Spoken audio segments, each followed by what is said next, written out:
నమస్కారం friends. So నేను పెట్టిన టైటిల్ ప్రకారం ఇది బీజేపీ మూడోసారి వస్తే ఓకే రాజ్యాంగం ఎత్తేస్తారు. రాజ్యాంగం ఎత్తేస్తే ఏమవుతుందో ఒక్కసారి ఊహించుకోండి. జస్ట్ ఇమాజిన్ చేయండి, ఊహించుకోండి. ఓకే, వాళ్ళు మళ్ళీ మాట మార్చిర్రు. ఏది మనం అన్ని ప్రజలకు అర్థమయ్యేటట్టు అన్ని చూపెడితే ఏది మేము అనలేదు ఇది ఇదని అబద్ధాలు చెప్తున్నారు. నేను దానికి సంబంధించిన ఆధారాలన్నీ చూపెడతా. కానీ మొదటగా నేనేమంటున్నా, రాజ్యాంగం ఎత్తేస్తే ఏమవుతుందో ఆలోచించండి. జస్ట్ ఇమాజిన్ చేయండి. రాజ్యాంగం ఎత్తేస్తే ఏమీ ఉండదు. ఇక ప్రభుత్వం, ఇప్పుడున్న ప్రభుత్వంలో ఏది ఉండదు. ఇప్పుడున్న ప్రభుత్వాలు ఉండవు, ఎలక్షన్స్ ఉండవు, ఎలక్షన్ కమిషన్ ఆఫ్ ఇండియా ఉండదు, కోర్టులు ఉండవు, ఏమీ ఉండదు. ఇక కొత్త పుస్తకం రాసినట్టు, ఇక మనుస్మృతి లేదా మనువాదం తెచ్చినట్టు. అంటే ఇప్పుడు ఏవేవైతే ఈ రిజర్వేషన్లు ఉండవు, ఏముంటది? ఆ మనువాద శాస్త్రాన్ని పెడతారు. మనువాదం అంటే ఏంది? మనుస్మృతి అంటే ఏంది? మనువు అనే ఒక ఋషి రాసిన ఒక బ్రాహ్మణ ఆయన రాసిన పుస్తకం. అంటే అప్పుడు ప్రజలు ఎట్లా బతకాలి, ఎట్లా పరిపాలన చేయాలి అనేది అప్పుడున్న రాజ్యాంగం. మను శాస్త్రాన్ని, మనువాదాన్ని ఎవరైనా చదవండి. అలా అన్ని బ్రాహ్మణుల కోసమే రాసుకున్నారు ఆ పుస్తకం. మిగతా వాళ్ళ ఈ వర్ణ వ్యవస్థలో మిగతా 3 వర్ణాలకి ఎలాంటి హక్కులు లేవు. రెండు రొట్టెలు తిని బతకాలి, బ్రాహ్మణులకు సేవ చేయాలి, ఇంతే తప్ప మీరు చదవండి. మీరు మను శాస్త్రాన్ని లేదా మనువాదాన్ని చదవండి. గూగుల్లో సెర్చ్ చేయండి, యూట్యూబ్లో సెర్చ్ చేయండి, మీకు తెలిసిన వాళ్ళని అడగండి, లేకపోతే పుస్తకాలు చదవండి. అలా ఏమున్నది? ఇప్పుడు మూడోసారి బీజేపీ వస్తే ఈ బాబాసాహెబ్ అంబేద్కర్ గారు రాసిన రాజ్యాంగాన్ని ఎత్తేసి ఆ మను అనే బాపనాయన రాసినటువంటి మనుధర్మ శాస్త్రాన్ని తీసుకొని వస్తారు. ఈ బాబాసాహెబ్ అంబేద్కర్ గారి రాజ్యాంగం ఉన్నప్పటికీ ఆ యొక్క ఏది స్టిల్ ఇంకా అది పూర్తిగా అమలు చేస్తలేరు ఈ బ్రాహ్మణులు. ఇంకా ఆ మనువాదాన్నే అమలు చేసే ప్రయత్నం చేస్తున్నారు. ఇక ఎత్తేస్తే మళ్ళీ ఇప్పుడు ఎన్నికలు వచ్చినాయి కదా, ఇక ఓట్లు పడాయని చెప్పి మాట మారుస్తున్నారు. ఎందుకంటే ఈ బాబాసాహెబ్ అంబేద్కర్ గారు రాసిన రాజ్యాంగం ఉండడం వల్ల ఏది కోర్టుకు పోతున్నాం. ఓకే, ఇప్పుడు అన్ని అడ్డం వస్తున్నాయి వాళ్ళకి నచ్చినట్టు చేయడానికి. వాడు హిందూ రాష్ట్రం అంటాడు. ఇప్పుడు 84% హిందువులు ఉన్నప్పుడు హిందూ రాష్ట్రం అవుతుంది. అయినా వాడు 100% చేయాలంటాడు. భారత రాజ్యాంగం అడ్డుపడుతుంది కదా, అందరినీ సమానం అంటుంది కదా. సెక్యులర్ అంటే అది బూతు పదం లెక్క మాట్లాడుతున్నాడు. కాబట్టి ఇప్పుడు ఏది భారత రాజ్యాంగం, బాబాసాహెబ్ అంబేద్కర్ గారు రాసిన రాజ్యాంగం బతకాలన్నా, ప్రజాస్వామ్యం బతకాలన్నా, రిజర్వేషన్లు అనే సమన్యాయం బతకాలన్నా మూడోసారి బీజేపీ రాకూడదు. ఓకే, ఆ దిశగా చూద్దాం. ఇది మనువాదంలో మను అనే బాపనోడు రాసిన మనుధర్మ శాస్త్రాల్లో ఏమున్నాయి? పోనీ ఈ మనుధర్మ శాస్త్రాన్ని బ్రిటిష్ వాడు వాటినన్నిటి అనేక వివక్షను పెంచి పోషించి అనేక చట్టాలను రూపుమాపడం జరిగింది. సతీ సాగమనం, బాల్య వివాహాలు, అందరికీ విద్య లేకపోవడం, శూద్రుడు వేదం చదివితే నాలుకలు కోసిండ్రు ఈ బాపనోడు. వేదం వింటే చెవులలో సీసం పోసిండు. మనం అంబేద్కర్ గారికి ఎట్లా వివక్ష చూపెట్టిండ్రో మనందరం తెలుసుకున్నాం. అట్లనే పూలే దంపతులని వాళ్ళు అందరికి శూద్రులకి చదువు చెప్తా అంటే వాళ్ళని ఎట్లా ఇబ్బంది పెట్టిరో ఈ బ్రాహ్మణ మనువాదులు చూసినాం. అర్థమైందా? ఇక శూద్రులని లేకపోతే అతి శూద్రులని, దళితులని గుళ్ళకి రానియకపోడు, అందరి దగ్గర నీళ్లు తాగనియకపోడు, ఊరికి దూరంగా పెట్టుడు, ఇక ఏ కులంలో పుట్టి. ఇలా ఇంకో దరిద్రం ఏంటంటే జన్మహే జాయతే ఏదో పిట్టకథలు చెప్తున్నారు. ఆ పుట్టుకతోటికి అందరూ శూద్రులే, తర్వాత ఆడు ఇట్లా అవుతాడు అట్లా అవుతాడు కర్మ సిద్ధాంతం ఏదో తొక్కలే చెప్తారు. నువ్వు ఎప్పుడన్నా చూసిర్రా? నేను చూసిన కాడికి శాలోళ్ళ పిల్లగాడు, శాలోళ్ళ ఇంట్లో పుట్టిన పిల్లగాడు ఎందుకంటే ఈ మధ్య కాలంలో వదిలేద్దాం. బాబాసాహెబ్ అంబేద్కర్ గారు రాజ్యాంగం వచ్చిన తర్వాత వదిలేద్దాం. ఇప్పటికీ మీరు వండి ఏ కులంలో పుట్టినాడు అదే కుల వృత్తి చేసుకొని బతుకుతున్నారు. ఆ కులపోడు వేరే పని చేస్తే అప్పుడు బతకనీయలే మనని. ఈ బాబాసాహెబ్ అంబేద్కర్ గారు రాజ్యాంగం అమలులోకి రాకముందు ఫలానా కులంలో పుట్టినోడు ఎరకల పని చేయకుండా వేదం చదువుతా అంటే చదవనిచ్చిర్రా? వీళ్ళు జన్మతః జాయతే శూద్రః అని పిట్టకథలు చెప్తారు కదా. ఇప్పుడు పుట్టుకతోటి అందరూ శూద్రులే. మరి శూద్రుడు వేదం చదివితే నాలుకలు ఎందుకు కోసిరు నాకు చెప్పుర్రి. శూద్రుడు వేదం వింటే శౌలాల సీసం ఎందుకు కోసిరు చెప్పుర్రి. నువ్వు చెప్పింది కరెక్టే కదా. పుట్టుకతోటి వాడు శూద్రుడు, కానీ వాడి కర్మ చేత వాడు ఏ బ్రాహ్మణుడు కూడా కావచ్చు అన్నప్పుడు మరి ఈ శూద్రుడు బ్రాహ్మణుడిగా కావడానికి వేదం చదువుతా అంటే ఎందుకు నాలుకలు కోసిర్రో చెప్తారా ఎవడన్నా? మీరు చూసిన కాడికి బాపనోళ్ళ బాపనోని పుట్టినవాడు బ్రాహ్మణ పూజారి కొడుకు పూజారి పని చేసిండు. నేను చూసిన కాడికి మేరాయన కొడుకు మేర పని చేసిండు. ఓకే, ఇది ఏమంటారు, వడ్డెర పని చేసిన వాళ్ళు వడ్డెరాల కొడుకులు వడ్డెర పని చేసారు. నేను చూసిందే ఇదే కుల వృత్తులు. ఈ కుల పొడి పోయి వేరే వృత్తి చేస్తే వాడు కఠినమైన శిక్షలు వేసిండు, చేయనీయలేదు. మళ్ళీ వీడు పిట్ట కథలు ఎట్లా చెప్తాడు? పొద్దుగాల లేస్తే మన చెవులలో తామరపూలు పెడతారు. రియాలిటీ వేరుంటుంది, వాడు చెప్పేది వేరుంటుంది. వీడు ఇప్పుడు మోడీ అన్ని పథకాల కింద అన్ని ఇచ్చిన అంటాడు, ఆవాస్ యోజన ఇచ్చిన అంటాడు, ఆయుష్మాన్ భారత్ ఇచ్చిన, ఎవరికి ఇచ్చినవరా అంటే ఎక్కడ చూపెట్టాడు, అన్ని జుమ్లాలే. అర్థమైనా ఇట్లారా? సో ఆ క్రమంలో ఈ మనుధర్మ శాస్త్రంలో భయంకరమైనటువంటి శూద్రులకు కఠినమైన శిక్షలు. ఒక్క బ్రాహ్మణ స్త్రీ అన్న ఏది దేవదాసి అయిందా నాకు చెప్పండి. దేవునికి దాస్యం, ఊరికి పెళ్లి చేస్తున్నావు, దేవునికి లగ్గం చేస్తున్నావు, లగ్గం చేసి ఊరి మీద వదిలేస్తున్నావు. ఎవరిని? శూద్రుల యొక్క ఆడపిల్లల్ని వదిలేస్తే ఆ యొక్క ఆ గుళ్ళల్లో ఉండే పూజారులు అదే విధంగా గుళ్ళల్లో బట్టలు లేకుండా నాట్యం చేపిస్తావు ఈ దేవదాసులతోటి. సో ఎవరికైనా కోరిక వస్తే ఆ గుళ్ళల్లో ఉండే పూజారులు కానీ, ఊర్లో ఉండే మున్సబులు కానీ, కామాంధులు కానీ, ఊరి పెద్దలు కానీ అందరూ ఎవరికి దోచినాడో ఆడు వాడుకునేటోళ్ళు. మరి ఈ శూద్రులని దేవుళ్ళకి దాసిగా ఊరికి దేవునికి దాసిగా నువ్వు చేసినప్పుడు మరి బ్రాహ్మణ స్త్రీని కూడా చేయొచ్చు కదా దేవదాసిగా. ఎప్పుడన్నా ఒక బ్రాహ్మణ స్త్రీ దేవదాసి దేవునికి దాస్యం చేస్తున్నావు కదా, సేవ చేస్తున్నావు కదా. మరి ఒక్క బ్రాహ్మణ స్త్రీనన్నా దేవదాసి అయ్యంగా మీరు ఎప్పుడైనా చూసిర్రా? మీరు ఎక్కడైనా చూసిర్రా జోగిని కానీ దేవదాసి కానీ? అంటే నువ్వు చెప్పే మాటలకి చేతనలకి పొంతన లేదు అనేది గ్రహించాలి. ఓకే, సో అట్లనే ఇక నరబలు ఉండేటి, నరబలు విష్ణుకుండిన్లు వీళ్ళందరూ నరబలు చేసేటోళ్ళు. దేవుడికి అంట నరుని యొక్క రక్తం ఇస్తే శూద్రుని రక్తం ఎందుకు ఇవ్వాలి? బాపనం తీయొచ్చు కదా. సో నరబలు అనే దురాచారం ఉండే ఆ మనుస్మృతి చదవండి దయచేసి. సో అట్లనే ఏది శూద్రులకి ఆస్తి హక్కు లేదు, శూద్రులకు విద్యా హక్కు లేదు, శూద్రులు కుర్చీ మీద కూకోకూడదు. ఇక దళితుల పరిస్థితి అయితే మూతికి ఒక ముంత, ముడ్డికి ఒక షీపు, బట్టలు వేసుకోవటే పాపం. ఇప్పటికీ ప్రాచీన దేవాలయాలు ఇవ్వండి, ఆ యొక్క ఇప్పటికి ఈవెన్ తిరుపతి దేవాలయం ఇవ్వండి, గొల్లోళ్ళు గీపని చేయాలి, ఇది మాదిగోళ్ళు రథం గుంజాలి, మాదిగోళ్ళు చెప్పులు గుట్టాలి. ఇవన్నీ ఎవడు పెట్టిర్రా ఈ శాస్త్రము? ఇక సమానత్వం ఎక్కడిది రాయ్యా?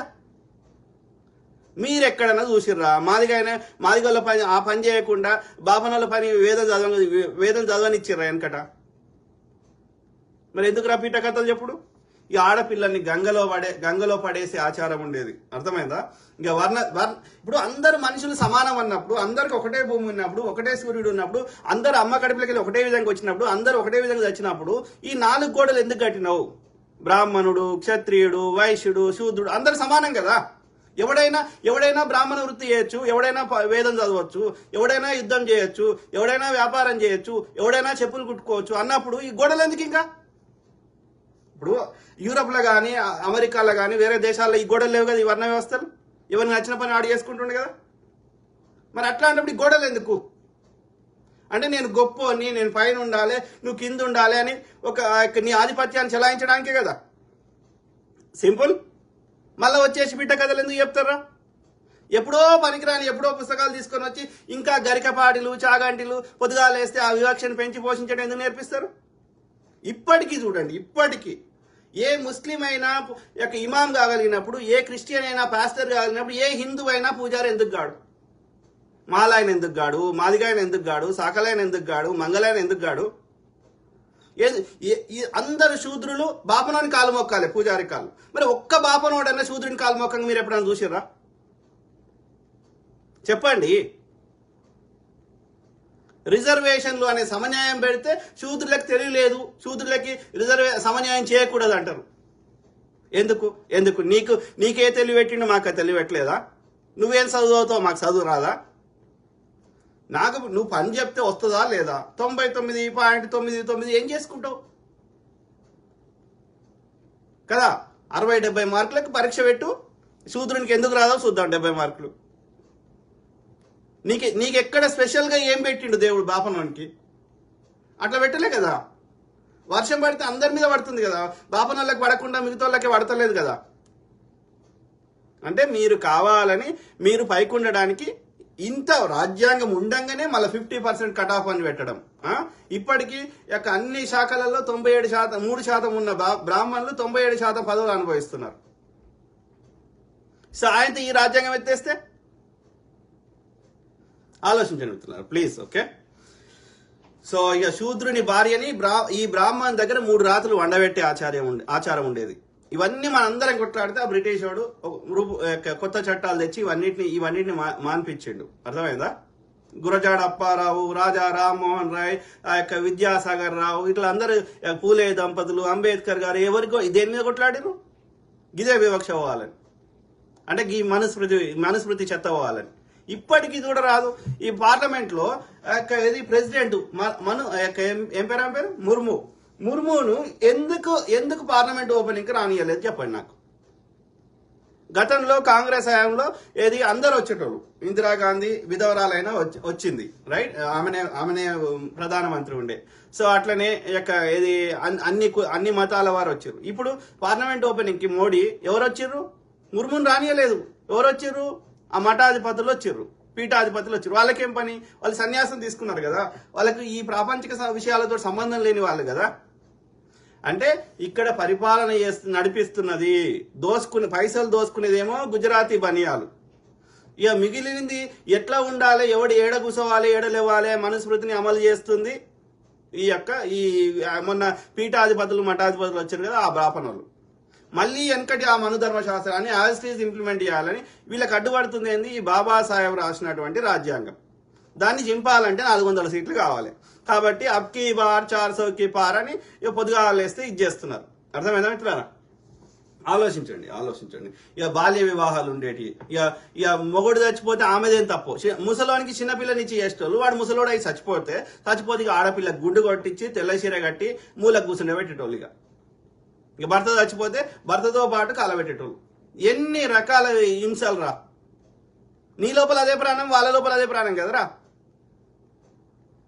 అట్లా అంటే నేను ధర్మద్రోహిని, దేశద్రోహిని. నువ్వు హిందువే కాదు, నువ్వు కమ్మివి, నువ్వు కాంగివి, నువ్వు ఇంకో ఏది ముస్లింవి, జిహాదీవి, ఇట్లా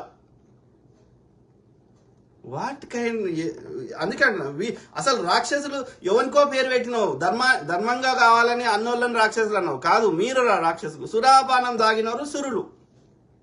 అసురులు అంటే సురాపానం తాగలేదు, వాళ్ళు మత్తు మందు తాగలేదు. కాబట్టి వీడు అధర్మాన్ని ధర్మబద్ధం చేసిన ఈ మనుధర్మ శాస్త్రంని మళ్ళా ఇంప్లిమెంట్ చేసే ప్రయత్నం చేస్తారు. కాబట్టి మనము ఈ బాబాసాహెబ్ రాసిన రాజ్యాంగాన్ని కాపాడుకోవాలన్నా, ప్రజాస్వామ్యాన్ని కాపాడుకోవాలన్నా, ప్రజల యొక్క భావస్వేచ్ఛ ఉండాలన్నా, ప్రజలు వాళ్ళ యొక్క అభిప్రాయాన్ని పరిగణలోకి తీసుకోవాలన్నా బీజేపీ ఈ 3వసారి రాకూడదని మనం అందరం ప్రార్థిద్దాం. ఓకే మిత్రులారా? సో ఇందిరాగాంధీ గారు అప్పుడు అన్నారు ఏమని, ఈ యొక్క బాబాసాహెబ్ గారి రాజ్యాంగం లేకపోతే ఈ బీజేపీ ఆర్ఎస్ఎస్ బ్రాహ్మణుల యొక్క మనువాదం లేక మనుస్మృతి ఉంటే ఇవాళ నేను గుండు చేసి నాకు మూలకు కూర్చుని పెట్టేటోళ్ళు తెల్లచీర కట్టి నేను ఇలా ప్రధాని కాలేకపోతుంటే అన్నదామె. అర్థమైందా? ఆలోచించండి. సో ఇంకా భావదారిద్ర్యం ఏంటంటే అసలు అంబేద్కర్ గారు రాజ్యాంగమే రాయలేదని ప్రచారం చేస్తున్నారు ఈ బీజేపీ వాళ్ళు. ఎంత దౌర్భాగ్యం రా. మీరు ఒక స్వతంత్ర ఉద్యమంలో పాల్గొనలేదు, ఒక రాజ్యాంగం రాస్తుంటే సహకరించలేదు, భారత రాజ్యాంగాన్ని అంగీకరించలేదు, భారత యొక్క జెండాను ఎగిరేయలేదు మీ యొక్క ఆర్ఎస్ఎస్ దాని మీద 52 సంవత్సరాలు. అర్థమైందా? సో ఇట్లాంటి దరిద్రులు మళ్ళీ పొద్దుగాలేస్తే చరిత్ర మీద బురదలు. ఒక్క బీజేపీ ఆర్ఎస్ఎస్ గాడిద కొడుకు స్వతంత్ర ఉద్యమంలో పాల్గొనేది ఒక్క వీడియో ఫోటో తీసుకురండి, మార్ఫింగ్ కాకుండా. సో మీరు మంచిగా చేయరు, మంచిగా చేసిన వాళ్ళు బురద అంటే ఎంతవరకు కరెక్ట్? ఆలోచించండి. సో ఆ విధంగానే వాళ్ళు ఏది మేము అనలేదు అని మాట్లాడుతారు కదా పొద్దుగాలు వేస్తే, అది అన్నరా లేదా అనేది కూడా కొన్ని ఆధారాలు మనం చూపెడదాం. ఓకే, దరిద్రం ఉండ వాళ్ళ ఆలోచన విధానమే తప్పు ఉన్నది, ఇప్పటికీ అది పోతలేదు. ఓకే, చూద్దాం. సో ఇది వీడేమంటాడు చూడండి, బీజేపీ అఫీషియల్ స్పోక్స్ పర్సన్ ఏమంటాడు విన్నారు. मेरे जेब में ब्राह्मण है और मेरे जेब में बनिया है, आप कहते रहे कि एक सेकंड भाई साहब सुनो ना, अरे भाई साहब सुनिए ना, पूरा प्रश्न पूछा और मेरे को सुनना ही नहीं चाहते। नहीं नहीं अरे भाई, मेरा वोट बैंक में और मेरे कार्यकर्ताओं में, मेरे नेताओं में जब अब ब्राह्मण रहा तो ब्राह्मण पार्टी कहा, और बनिया है तो बनिया पार्टी कहा। अरे भाई आप कुछ तो फिर आप चलाओ पार्टी को। मैं भाई अब पत्रकार है तो प्रश्न पूछो। मेरे जेब में ब्राह्मण है और मेरे जेब में बनिया है। आप कहते रहे कि एक सेकंड भाई साहब सुनो ना, अरे भाई साहब सुनिए ना, पूरा प्रश्न पूछा और मेरे को सुनना ही नहीं चाहते।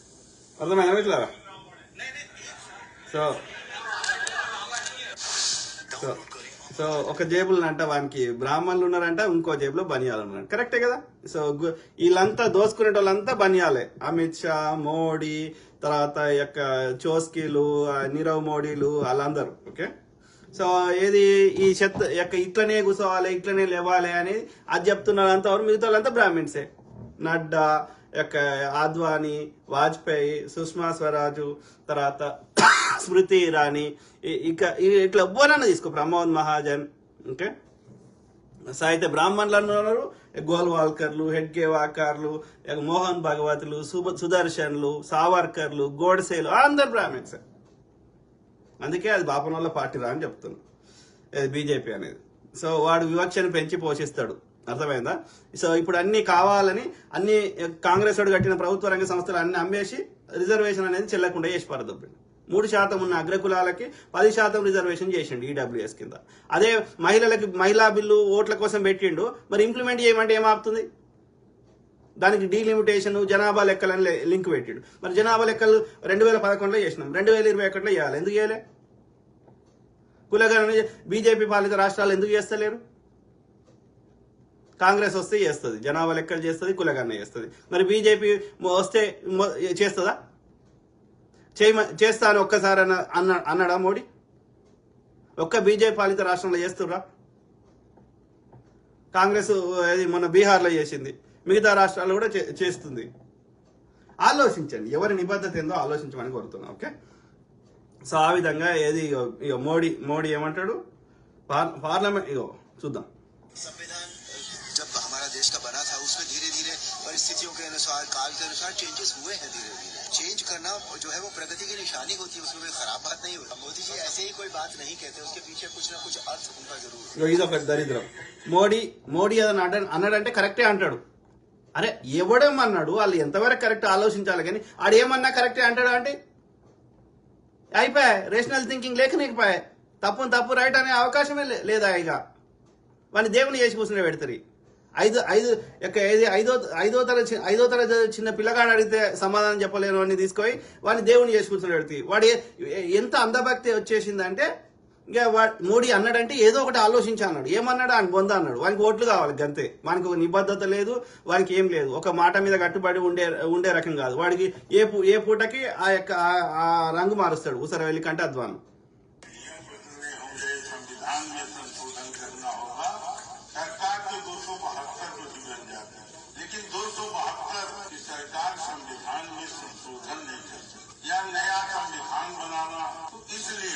రాజ్యాంగం మార్చే హక్కు మాకున్నది పార్లమెంట్ లో, మార్చడం కూడా మారుతాం కూడా.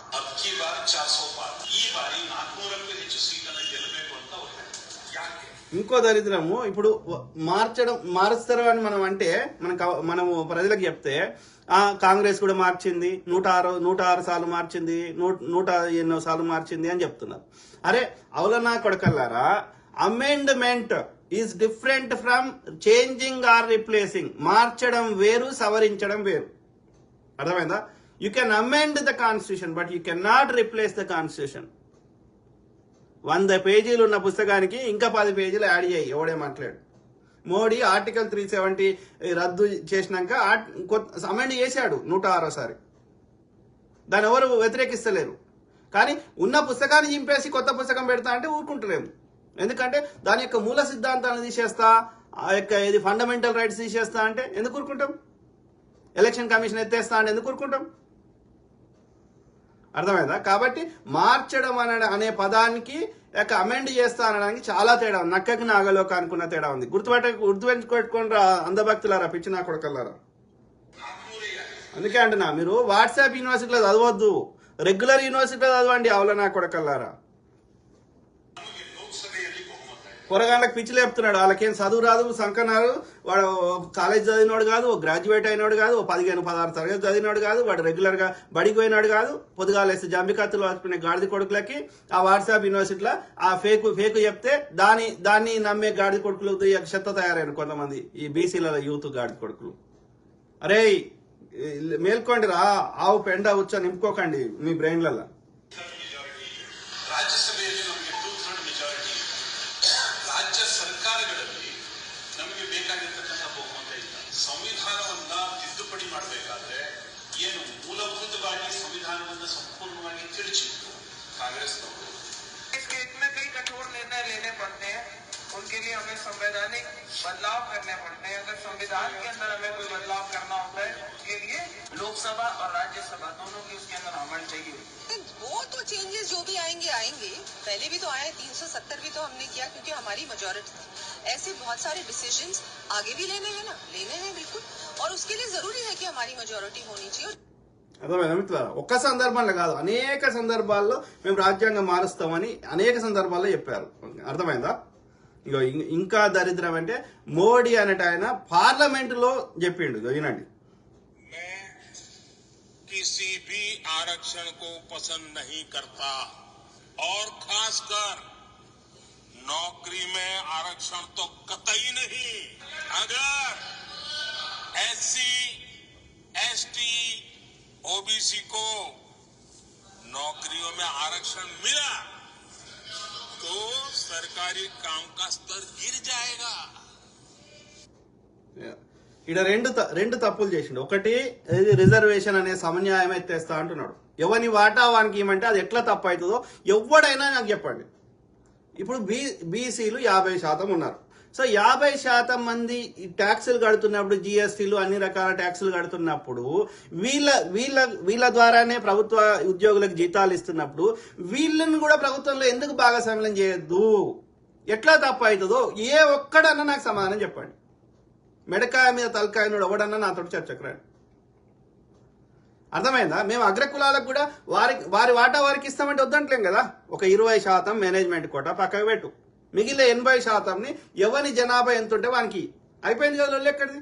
అందరికి ఒకటే కటాఫ్ మార్కు పెట్టు. లొల్లు ఎక్కడిది? ఉద్యోగం రిలేటెడ్ ప్రశ్నలు అడుగు. ఓకే, 60 ఫస్ట్ క్లాస్ వస్తే సార్, ఒక ఉద్యోగం ఉంది, 10 మంది ఉన్న క్యాండిడేట్ ఉంటే లాటరీ సిస్టమ్ పెట్టు. కానీ ఎవరి వాటా వానికి తప్పేమున్నదల్లా? అరౌండ్ 33% బీసీలకి, అరౌండ్ 33% మహిళలకి ఇమని అడుగుతున్నాం. తప్పేం అడుగుతున్నాం? నీ అగ్రకులం ఎంత ఉంటే అది తీసుకో, ఎవడొద్దన్నాడు? సమన్యాయం అడిగితే నేరమైందా మోడీ? ఇంకోటి ఏమంటున్నాడు, బీసీ, ఎస్సీ, ఎస్టీలకి అంటే శూద్రులకి తెలివి లేదని అంటున్నాడు అవలా నా కొడుకు.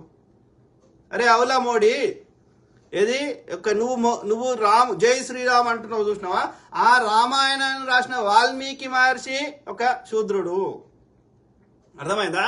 హిందూ స్క్రిప్చర్స్ దాదాపు అన్ని రాసినటువంటి వేదవ్యాసుడు ఒక గంగపుత్రుడు. అర్థమైందా పిచ్చిమోడి? ఐలిష ఋషి అత్యంత కఠినమైనటువంటి ఈ యొక్క మంత్రాలను ఈ యొక్క రాసినటువంటి హిందూ శాస్త్రాలను రాసినటువంటి ఐలిష ఋషి మహర్షి అంటే ఆయన ఒక శూద్రుడు. అర్థమైందా? అరుంధతి నక్షత్రం అని చూపించి అరుంధతి మాత శూద్రుడు, అట్లా మాతంగ మహర్షి శూద్రుడు, అట్లా ఎంతో మంది ఉన్నారు శూద్రులు. అర్థమైందారా? ఆ శూద్రుడు రాసిన గ్రంథాలు ఉన్నాయే ఈ బాబనోడు పొద్దుగాలేస్తే గుల్లా చదువుతున్నాడు.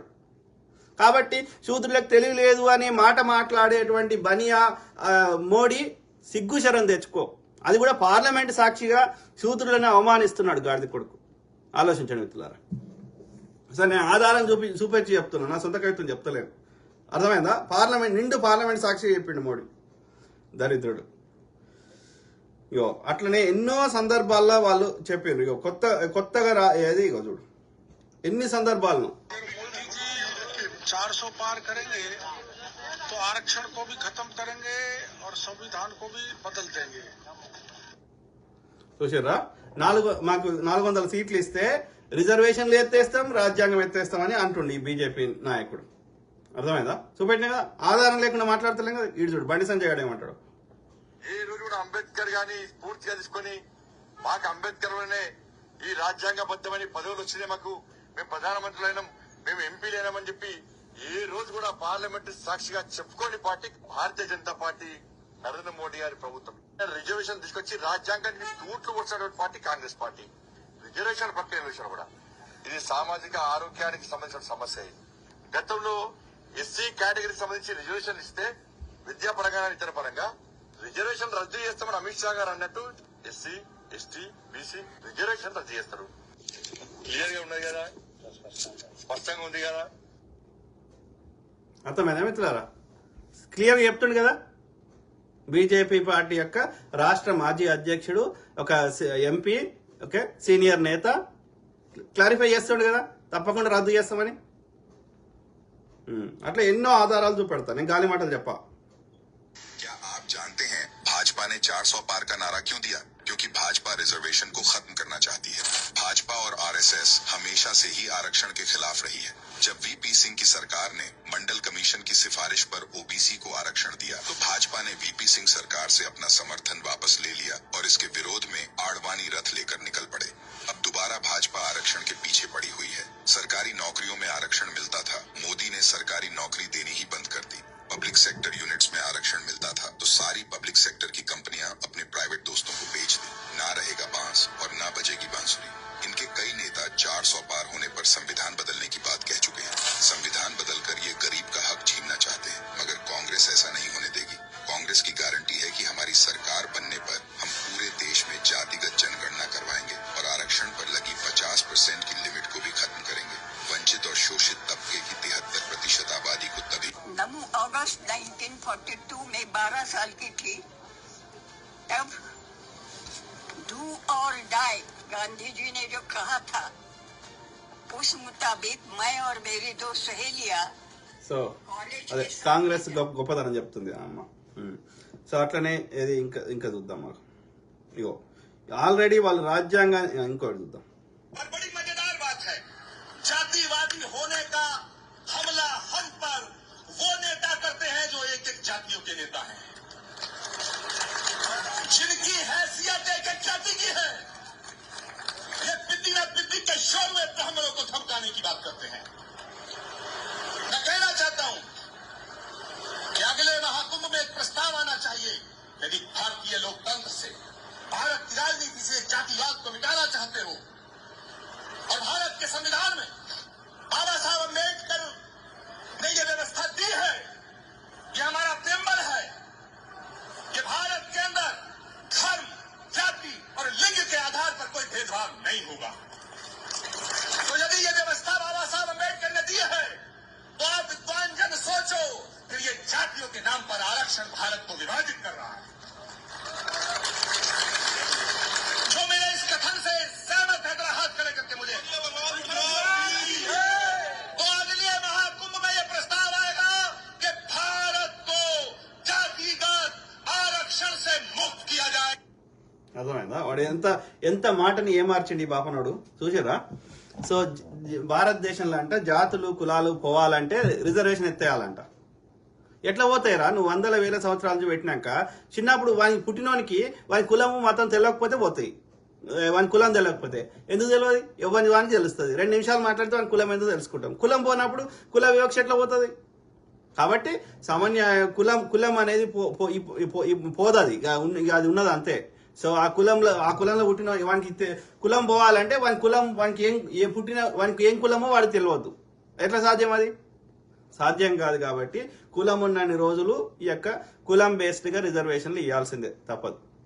అర్థమైందా? కులం వానికి పుట్టినవానికి ఏ కులమో తెలియనప్పుడు ఆలోచిద్దాం. సో అంతవరకు దాకా తప్పదు. ఇది మన దేశంలో కులం పోదు. కాబట్టి కుల వివక్ష మాత్రమే పోవాలని కోరుతున్నాం. కులం పోతే మంచిదే కానీ అది పోదు, అది అయిపోయింది, అది డీప్ రూటెడ్. ఓకే. సో కాబట్టి దేడు షారు చేస్తా, కులం బేస్డ్ రిజర్వేషన్ ఎత్తేస్తా అంటే తోలు తీస్తాం. ఆలోచించండి మిత్రులారా. సో అట్లనే ఏది చూద్దాం. నేను తెలంగాణలో ఉన్నటువంటి ఎస్సీ ఎస్టీ బీసీ సోదరులు కోరుతా ఉన్నా, మన రిజర్వేషన్లు కాపాడుకోవడానికి ఒక మంత్రి గారి చెప్పండి కావచ్చు, బిడ్డ ఎవరైనా రిజర్వేషన్ ముట్టుకుంటే మాడి మర్చిపోతారు, జాగ్రత్త హెచ్చరిక చేస్తా ఉన్నాం. భారతీయ జనతా పార్టీ నాయకులు ఊర్లలో దళిత సంఘాలు కావచ్చు, బీసీ సంఘాలు, కుల సంఘాలు ఆనాడు తెలంగాణ కోసం ఏదైతే జాయింట్ యాక్షన్ కమిటీ ఏర్పడ్డామో ఇవాళ కూడా ఎస్సీ ఎస్టీ బీసీలు అయితే కండి ఒకవేళ పొరపాటున ఒక్క సీటు గెలిచినా రేపు రిజర్వేషన్లకు వ్యతిరేకంగా పనిచేస్తాం తప్ప రిజర్వేషన్లను కాపాడాలని ప్రయత్నం చేసే పార్టీ భారతీయ జనతా పార్టీ కాదు అని మనం చూస్తా ఉన్నాం. రిజర్వేషన్లకు నష్టం కలిగే విధంగా కమండల్ కమిషన్ తెచ్చిన కమండలం యాత్ర చేపట్టినా లేదా ఇది చరిత్ర కాదా? మొన్నటికి మొన్న రాహుల్ గాంధీ గారు కులగల సర్వే జరగాలంటే సుప్రీంకోర్టులో దానికి వ్యతిరేకంగా అఫిడవిట్ దాఖలు చేసిన మాట వాస్తవం కాదా? అమరవీరులను అవమానపరుచు తెలంగాణ ఏర్పాటును కించపరిచిన వీళ్ళు రిజర్వేషన్లు ఎత్తివేయడానికి సంబంధించిన విషయంలో కూడా ఎటువంటి మొహమాట పడరు. దయచేసి మన రిజర్వేషన్లను మనం కాపాడుకోవడానికి రాసి వాత పెట్టాల్సిందిగా బీజేపీ నాయకులు ఊర్లలో వస్తే నిలదీయండి. ఆలోచించడం మిత్రులు. సో రిజర్వేషన్లు ఎత్తేస్తామని అనేక సందర్భాలు చెప్పారు, దానికి సంబంధించిన ఆధారాలన్నీ చూపెట్టే ప్రయత్నం చేస్తున్నా. ప్లస్ వాళ్ళ రక్తంలోనే ఉంది వివక్షను పెంచి పోషించడం. సో అందుకని ఇవన్నీ చూపెడదాం. ఓకే, సో అట్లనే ఇది ఆల్రెడీ వాళ్ళు రాజ్యాంగాన్ని తయారు చేసుకున్నారు, ఇది ఈ యొక్క మనుస్మృతిని. సో దాన్ని ఆల్రెడీ అక్కడ మాకు ఓటేయండి మేము ఎత్తేస్తామని ప్రచారం చేస్తున్నారు నార్త్ ఇండియాలో. स्थापना हो गई, रामराज की स्थापना संविधान में हो गया है, ठीक है। इसी संविधान को मंगाने के बाद जब हम लोगों ने देखा है तभी से हमारा आंदोलन शुरू हुआ है। तो इसमें आप लोग देखना चाहेंगे ताकि नजदीक से देख लेंगे। इसमें राम का चित्र आ गया है संविधान में, कृष्ण का चित्र आ गया है, महाभारत आ गया है, हनुमान का चित्र आ गया है, काली का है, दुर्गा का है, तमाम उनके जो है सब इसमें डाल दिए संविधान में। वो संविधान बदल चुके हैं।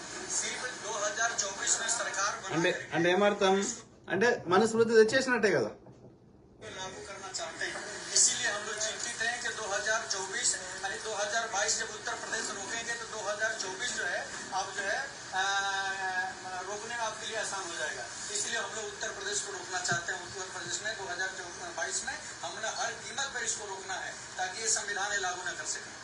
ये संविधान बदल गया है, आप लोग आकर के देखना हो तो देख लेंगे। अभी देख लीजिएगा, अभी बैठे रहिए, अभी थोड़ा दिखाते हैं अभी आपके सामने इसका आधार दिखा दीजिए, इसका आधार के ऊपर चाहिए, ये खोलिए, ये देखिए ये आकार है, आगे ये आकार है, संविधान का आकार है। ये भारत के प्रधानमंत्री के पास है या तो कानून के पास है, बाकी भारत किसी के पास नहीं है। पलटते जाइए, मैं दिखाता हूँ, मैं दिखाता हूँ। अभी बैठ के देख पाएंगे, बहुत महीन बारीकी में दिया है जिसमें कोई समझ ना पाए, बहुत बारीकी। अभी थोड़ी देर के बाद देख लीजिएगा। ये देखिए देवी देवताओं के चित्र, ये देखिए बता देना पर्याप्त है, आप व्याख्या कर दीजिए। ये देखिए ये अपना जो है ये मठ दिया है, ये मठ का है। और उसके बाद ये देखिए ये जो है ये देखिए क्या है, ये राम सीता और ये लक्ष्मण है।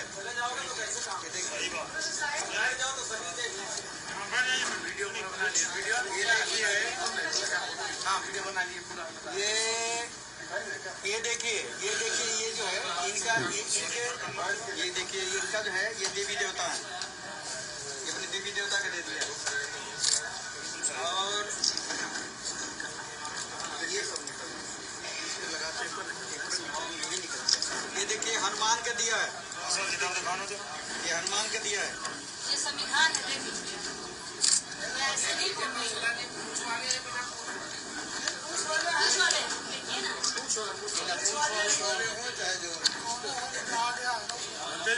ये देखिए ये हनुमान का दिया ये देखिए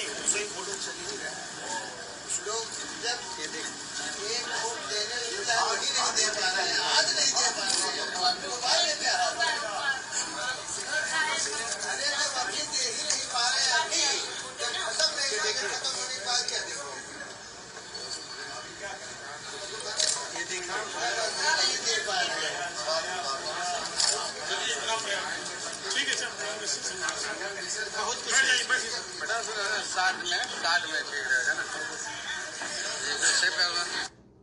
అర్థమైందా? సో అది రాజ్యాంగం ఎత్తేసి ఆ మన ధర్మశాస్త్రాన్ని ఇంప్లిమెంట్ చేస్తారు అన్నట్టు. అంటే ఇక మన బతుకులు ఎట్లుంటాయో జస్ట్ ఊహించుకోండి అంతే. ఓకే, సో అది చెప్పినా కదా. సో చూద్దాం.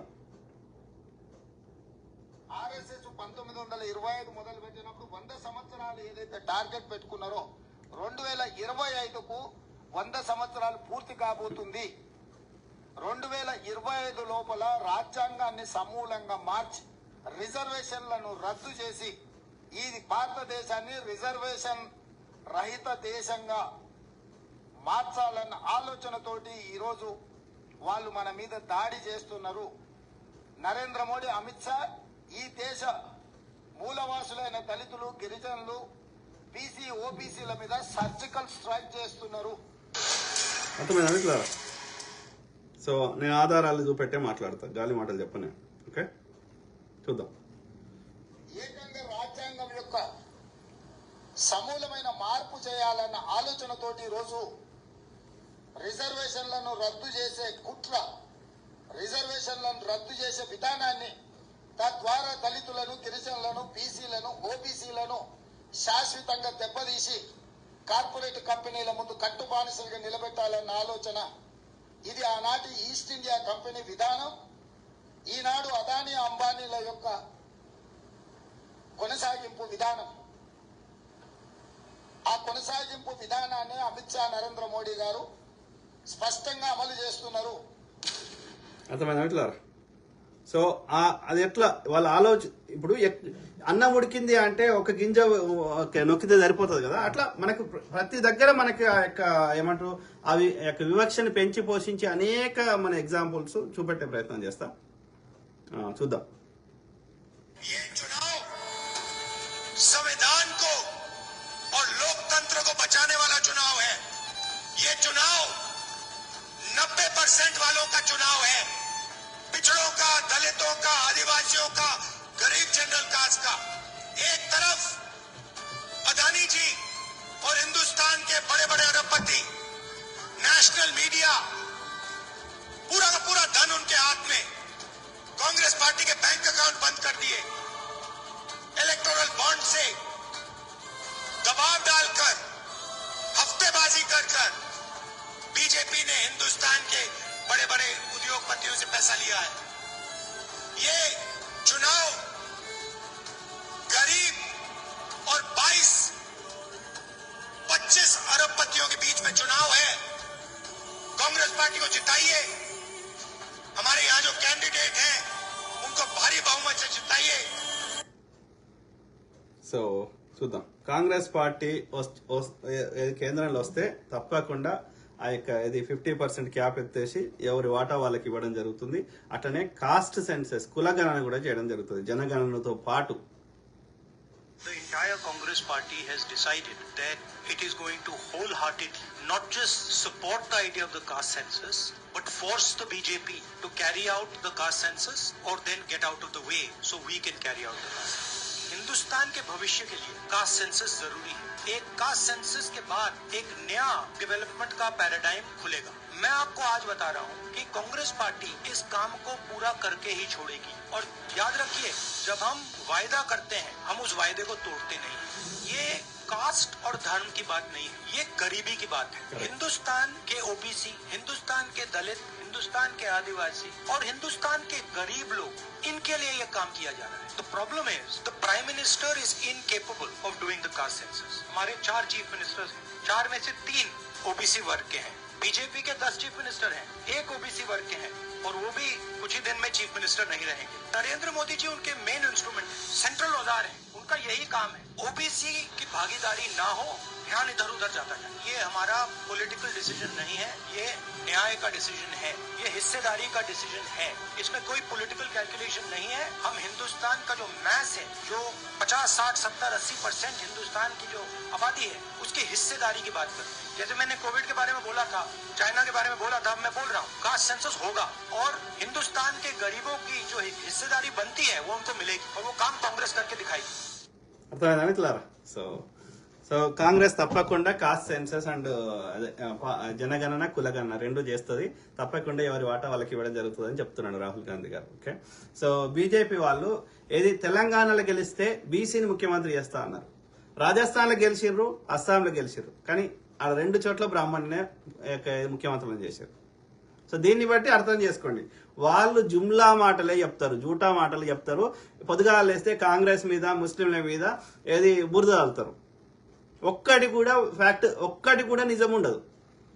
ఏడొస్తాయి ఇవన్నీ, మిగతా చోట రాలేవు, మనం చర్యలు తీసుకోగలుగుతాం. సో ఒకటి ప్రైవేట్లీ ఎన్క్రిప్టెడ్ ప్రైవేట్ మెసేజెస్ అయినటువంటి వాట్సాప్లో వస్తుంది. కాబట్టి ప్రజలకు నేను పదే రిక్వెస్ట్ చేస్తున్నా, వాట్సాప్లో వచ్చేటువంటి 90% చెత్తని నమ్మకండి. ముఖ్యంగా కాంగ్రెస్ మీద ఏదైనా నెగిటివ్ వచ్చినా నమ్మకండి, ముస్లింల మీద నెగిటివ్ వచ్చినా నమ్మకండి. సింపుల్. ఎందుకంటే బీజేపీ ఐటీ సెల్లో ఆర్ఎస్ఎస్ లో ఈ చెత్త నింపడానికి బ్రెయిన్ వాష్ చేయడానికి 11 కోట్ల మంది ఆర్ఎస్ఎస్ కార్యకర్తలు పనిచేస్తున్నారు, ఏది మన బ్రెయిన్ వాష్ చేయడానికి. దాంతో పాటు సూపర్ 150 అని బీజేపీ ఐటీ సెల్ లో లక్షల మంది పనిచేస్తున్నారు దేశంలో, paid IT cell batch. So కాబట్టి ఇక ఇది కాకుండా మళ్ళీ గోధి మీడియా ఇక సపరేట్. సో ఇంత చెత్తని ఇక మళ్ళీ ఇది కాకుండా మళ్ళీ గుళ్ళ పూజారులు వాళ్ళ బ్రాహ్మణులు చెప్పే చెత్త ఇంకో సపరేట్. అంటే ఎన్ని రకాలుగా మనం బ్రెయిన్ వాష్ చేయబడుతున్నది. ఇలా ఏముంటది, పబ్లిక్ ఇష్యూస్ గురించి ఎక్కడా చర్చ ఉండదు. మోడీ కట్టిన జిఎస్టీలు అనేక రకాల 400 లక్షల కోట్ల సంపదకి ఏది లెక్క ఉండదు. ఏముంటది, పొద్దుగా లేస్తే 10 ఏళ్ల నుంచి మోడీకి మనం ట్యాక్సులు కట్టుకుంటా 60 ఏళ్ల కింద చచ్చిపోయిన నెహ్రూ మీద బురద చల్లుతారు, కాంగ్రెస్ మీద అన్న బురద చల్లుతారు, లేకపోతే కాంగ్రెస్ ముస్లింల పార్టీ అన్న బురద చల్లుతారు, లేకపోతే ముస్లింలు చెడ్డోళ్ళు అన్న బురద చల్లుతారు. మరి ట్యాక్సులు హిందువుల దగ్గర తీసుకోకు, ఒప్పుకుంటాడు అట్లా దరిద్రుడు. కరోనా సరిగ్గా హ్యాండిల్ చేయకుండా చంపింది ఎవడరా హిందువులని? మోడీ కాదా? 42 మంది జవాన్లని పుల్వామా దాడిలో చంపింది ఎవడరా? మోడీ కాదా? కాలినడకన పోతుంటే కాలినడకన పోయేటట్టు చేసి అందరిని చంపింది హిందువులను కాదా? ఇవాళ 120 రూపాయలు పెట్రోల్ రేటు పెంచితే అందులో హిందువుల ట్యాక్స్ తీసుకుంటుంది హిందువుల దగ్గర కాదా? మరి కాంగ్రెస్ కట్టినవన్నీ హిందువులు కాదా వాడుకుంటుంది? ఆలోచించండి మిత్రులారా. टॉप 200 कॉर्पोरेट कंपनी में मुझे बता दीजिए, ओबीसी मालिक का नाम बता दीजिए, अभी बता दीजिए।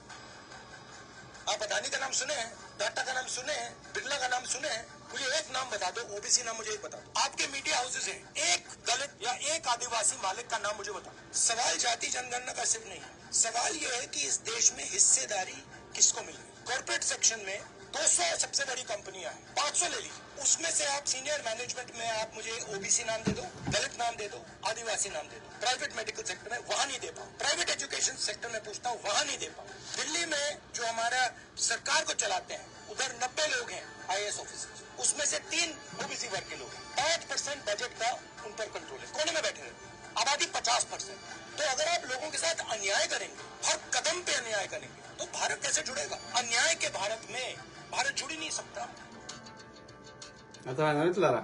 సో సిస్టమేటిక్ గా అది మొత్తం వివక్షను పెంచి పోషిస్తూ బ్రాహ్మణులే అన్ని అనుభవిస్తున్నారు. సో దీన్ని ఎత్తేయాల్సిన అవసరం ఉంది. ఓకే, కాంగ్రెస్ వస్తే చేస్తుంది, కానీ బీజేపీ చేయదు. ఆ వివక్షను పెంచి పోషిస్తుంది. ఓకే, అర్థమైందా? చూద్దాం ఇంకా ఈ వివక్షను పెంచి పోషించేటి ఏమేమి ఉన్నాయో చూద్దాం. సనాతన ధర్మం అంటే బ్రాహ్మణ మతమే. సనాతన ధర్మం వేరు, హిందూ ధర్మం వేరు. మనం హిందూ ధర్మం శూద్రులది, దాన్ని వ్యతిరేకిస్తలేము. మనము బ్రాహ్మణుల యొక్క వివక్షను పెంచి పోషించే బ్రాహ్మణవాదాన్ని, మనువాదాన్ని, బ్రాహ్మణుల యొక్క సనాతన ధర్మాన్ని వ్యతిరేకిస్తున్నాం. శూద్రుల యొక్క హిందూ ధర్మాన్ని మేము వ్యతిరేకిస్తలేం. మేమందరం శూద్రులమే, మేమందరం హిందువులమే. అర్థమైందా మిత్రులారా? వివక్షను వ్యతిరేకిస్తున్నాం, బ్రాహ్మణిజాన్ని వ్యతిరేకిస్తున్నాం. ఓకే, వాడు క్లియర్గా చెప్తాడు మన ధర్మశాస్త్రంలో బ్రహ్మహత్యా పాపకం అంటాడు. మీరెక్కడన్నా శూద్ర హత్యా పాపకం అని విన్నారా ఎక్కడన్నా? అందరూ పెద్ద వయసు వాళ్ళైనా బ్రాహ్మణి కాలు మొక్కాలి, కానీ ఏ బ్రాహ్మణుడైనా శూద్రుని కాలు మొక్కంగా మీరు ఎక్కడైనా చూసిర్రా? ఆలోచించండి.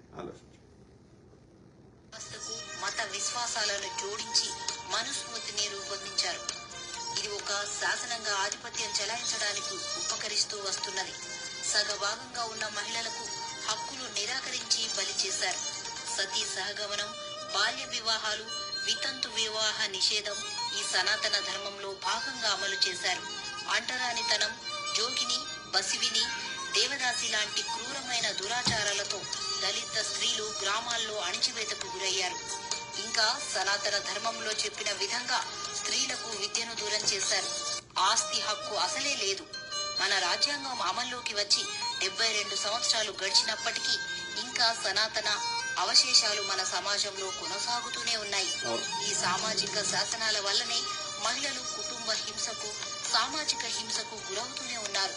సామాజిక అసమానతలను పెంచి మహిళలను అణిచి ఉంచే సనాతన అధర్మం మనకు వద్దు. సమాజాన్ని పురోగమింపజేసే స్త్రీ పురుష సమానత్వం కావాలి. ఆలోచించండి మిత్రులారా, ఈ బ్రాహ్మణులు మనువాదం అనే పుస్తకం ద్వారా వివక్షని పెంచి పోషించే అధర్మాన్ని ధర్మబద్ధం చేశారు. కాబట్టి ఆ మనుధర్మశాస్త్రాన్ని, ఆ ధర్మశాస్త్రాన్ని పెంచి పోషిస్తున్న బీజేపీ, ఆర్ఎస్ఎస్ పార్టీలని ఈ బ్రాహ్మణిజాన్ని భూస్థాపితం చేయాల్సిన అవసరం ఉంది. అందుకని బీజేపీ రాకూడదు. ఓకే, సో చూద్దాం ఇంకా ఏమేమి ఉన్నాయి సిమిలర్. వీడు ఏమంటాడు చూడండి. అసలు సారక్క సమ్మక్క ఎవరు? పోనీ దేవతల ఇక్కడ బ్రహ్మలోకంలో దిగి వచ్చిన వాళ్ళ చూసిరా మిత్రులారా? బ్రహ్మలోకం చూసిరా మీరు ఎక్కడైనా? బ్రహ్మ అనేటోడు బ్రాహ్మణ్, బ్రహ్మ ముక్కులకెళ్ళి వచ్చిన వాళ్ళే బ్రాహ్మణులు. అర్థమైందా? బ్రహ్మ తొడలకెళ్ళి వచ్చిన వాళ్ళు వైశ్యులు, బ్రహ్మ కాళ్ళకెళ్ళి వచ్చిన వాళ్ళు శూద్రులు. అర్థమైందా? వాడి యొక్క నరేషన్. ఓకే, సో చరిత్ర అదేదో ఒక ఎవడు వీడు తూర్పుగోదావరి చెందిన బ్రాహ్మణుడు జిఆర్. వీడు సన్యాసి దగ్గర 1000 కోట్లకు అధిపతి. ఇప్పుడు వాడు గుడి పేరు మీద 100 ఎకరాలు ఇప్పుడు కబ్జా పెట్టిండాడు. గ్రామ దేవత సరి చేసుకొని అక్కడ ఉండేవాళ్ళు, చదువుకున్నవాళ్ళు, పెద్ద పెద్ద వ్యాపారస్తులు. ఆ పేరు బ్యాంకులు పెట్టేశారండి. తర్వాత that became a business now. నువ్వు చేస్తుందేందిరా? జిఆర్ ట్రస్ట్ కింద నువ్వు చేస్తుందేంది? దరిద్రుడా, తిరుపతి గుడి మీద వచ్చిన ఏమైతున్నాయి పైసలు? మీరు బ్రాహ్మణులు చేస్తే సంసారం, మిగతా వాళ్ళు శూద్రులు ఏం చేసినా అది వ్యభిచారం అంటాడు వీడు.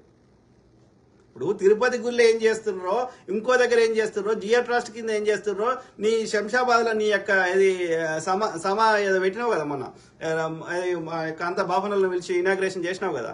సో నువ్వేం చేస్తున్నావు? పాపం వాళ్ళు ఆదివాసీలు వాళ్ళకి నచ్చిన దేవుని మొక్కుంటే వాళ్ళ కోరికలు తీరిన వాళ్ళు అక్కడ వస్తే నీకేం వచ్చిందిరా అయ్యా?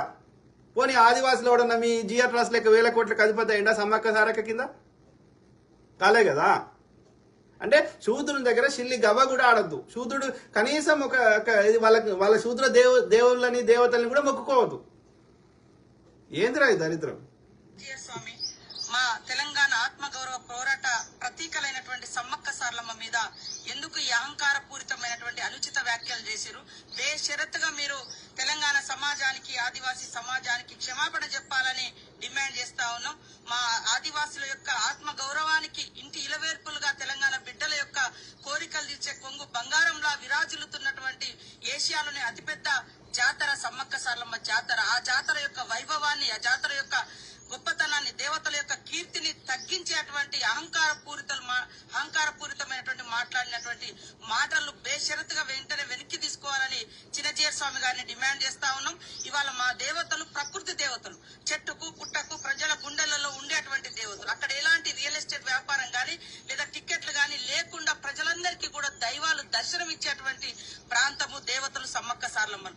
ఇవాళ మీరు 120 కిలోల బంగారంతో సమతామూర్తి పేరు పెట్టుకొని మరి స్వయప్రయోజనం కోసము కేవలం జనాలకు రావడానికి కూడా మీరు 150 రూపాయల టికెట్ పెట్టి మీరు వ్యాపారం చేస్తున్నారు తప్ప అక్కడ ఎలాంటి వ్యాపారం లేదు. ప్రజల యొక్క అభిప్రాయానికి, వాళ్ళ యొక్క విశ్వాసాలకు, నమ్మకాలకు అనుగుణంగా జాతర జరుగుతుంది.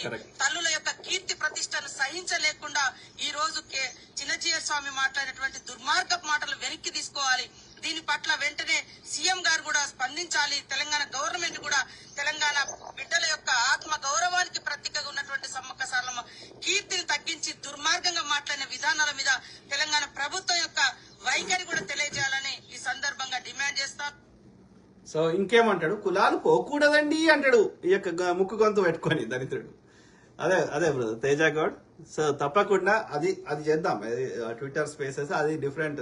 ఇది మనం చెప్పే ఉద్దేశం ఏంటంటే మనం ఇది ఏమంటారు ఎక్కువ ఇది రీచ్ అయ్యేది దీని పర్పస్ వేరు, ఆ ట్విట్టర్ స్పేసెస్ పర్పస్ వేరు. ఓకే, సో ఇది ఇప్పుడు మనం కాంటెంట్ ఇది క్రియేట్ అవుతుంది. సో ఈ కాంటెంట్ అన్ని ప్లాట్ఫామ్లలో షేర్ చేయబడుతుంది.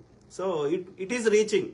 ఇప్పుడు మనం లైవ్ లో పెట్టినప్పుడు ఎంతమంది చూస్తారనే తర్వాత ముచ్చట, కానీ తర్వాత చూసే వాళ్ళు ఉన్నారు. ఈ కాంటెంట్ వేరే ప్లాట్ఫామ్లలో కూడా మనం షేర్ చేస్తున్నాం కాబట్టి అక్కడ ఇది రీచ్ అయ్యేట వాళ్ళకి అవుతున్నది. మళ్ళీ బిట్స్ కట్ చేసి పెడుతున్నాం కాబట్టి అట్లా కూడా రీచ్ అవుతున్నది వాట్సాప్లలో అన్నిట్లలో. So we are creating content. Okay, ఎందుకంటే ఇప్పుడు నైట్ కాబట్టి అక్కడ ఎంతమంది చూస్తారో అనేది ఒకటి క్వశ్చన్. రెండోది, నాకు డే టైంలో వీలైనప్పుడు నేను మాట్లాడుతున్నా. ఎందుకంటే నాకు ఇండియాలో మార్నింగ్ టైంలో, నాకు నైట్ టైంలో కొంచెం డిఫరెంట్ ఉంటుంది. సో పొద్దున మాట్లాడదామంటే వేరే పనుల చేత బిజీ ఉన్నాం. సో అట్లా కాబట్టి we are creating content right now. Okay, అట్లనే చూద్దాం. ఇంకేమంటండి దరిద్రుడు? మీకు చెప్పడానికి అభ్యంతరం అయితే వదిలిస్తాను, అభ్యంతరం లేకపోతే అడుగుతాను. మీరు ఆన్సర్ చెప్పాలనుకోండి. చాలా మంది స్వామీజీలు ఉన్నారు మన భారతదేశంలో. కొంతమంది ప్రజల దగ్గరికి పెడతారు, హగ్ చేసుకుంటారు, లిటరల్ గా పొలిటికల్ వాళ్ళు వచ్చి ఇష్టమైన వాళ్ళు వచ్చినట్టు ముద్దులు పెడతారు. మీరు మాత్రం ఎవరిని ముట్టుకోరు, ఎందుకని? అది వ్యక్తిగతమైనటువంటి వారి ఇష్టాన్ని బట్టి ఉంటుంది కాబోలు. ఓకే, ప్రతి వ్యక్తికి ఒక పద్ధతి, ఒక నియమము ఉండాలి. అది తన యొక్క పరంపరకి తగ్గట్టుగా ఉండాలి. సన్యాసి అంటే సన్యాసి కూడా ఒక పరంపర ఉంటుంది. ఆ పరంపరకి తగ్గట్టుగా తాను ఉండాల్సినటువంటి బాధ్యత ఉంటుంది. ఆ పరంపర ఎలా ఉండాలి అనేది పూర్వులు ఆచరించినటువంటి విధానం ఉంటుంది. యథాతే తత్ర వర్తేరన్ తథా తత్ర వర్తేథాః యథాతే తేషు వర్తేరన్ తథా తేషు వర్తేథాః. వేదం చెప్తోంది, నీ పూర్వులు ఇలాంటి సిచ్యువేషన్ ఎదురైనప్పుడు ఏ విధంగా ప్రవర్తించారో ఆ విధంగా నువ్వు ప్రవర్తించు. ఒక్కొక్క కార్యం చేసేటప్పుడు దానికి ముందు వెనకలు కూడా ఏవో కొన్ని ఉంటాయి. వాటిని వాళ్ళు ఏ విధంగా ఆచరించేవారో నువ్వు కూడా ఆ విధంగానే ఆచరించు. ఇది వేదం చేసినటువంటి అనుశాసనం. It's a command given by Vedas. So వేదాల్లో చెప్పిన దాన్ని ఆచరించేవాళ్ళు కొందరుంటారు, వైదికమైన పద్ధతిని ఫాలో అయ్యేవాళ్ళు కొందరుంటారు, స్వయంగా నిర్మించుకున్నటువంటి నియమాన్ని బట్టి ప్రవర్తించేటువంటి వాళ్ళు కొందరు ఉండొచ్చును. వాళ్ళ ఇష్టాన్ని బట్టి ఉంటుంది. అర్థమైందా ఏం చెప్పిండు ఆన్సర్? ఆమె అడిగింది ఏంది, నువ్వు ఎందుకు ముట్టుకోవరా అయ్యా, వేరే వాళ్ళు ముట్టుకుంటారు అందరినీ, నువ్వు ఎందుకు డిస్క్రిమినేట్ చేస్తావని అడిగింది.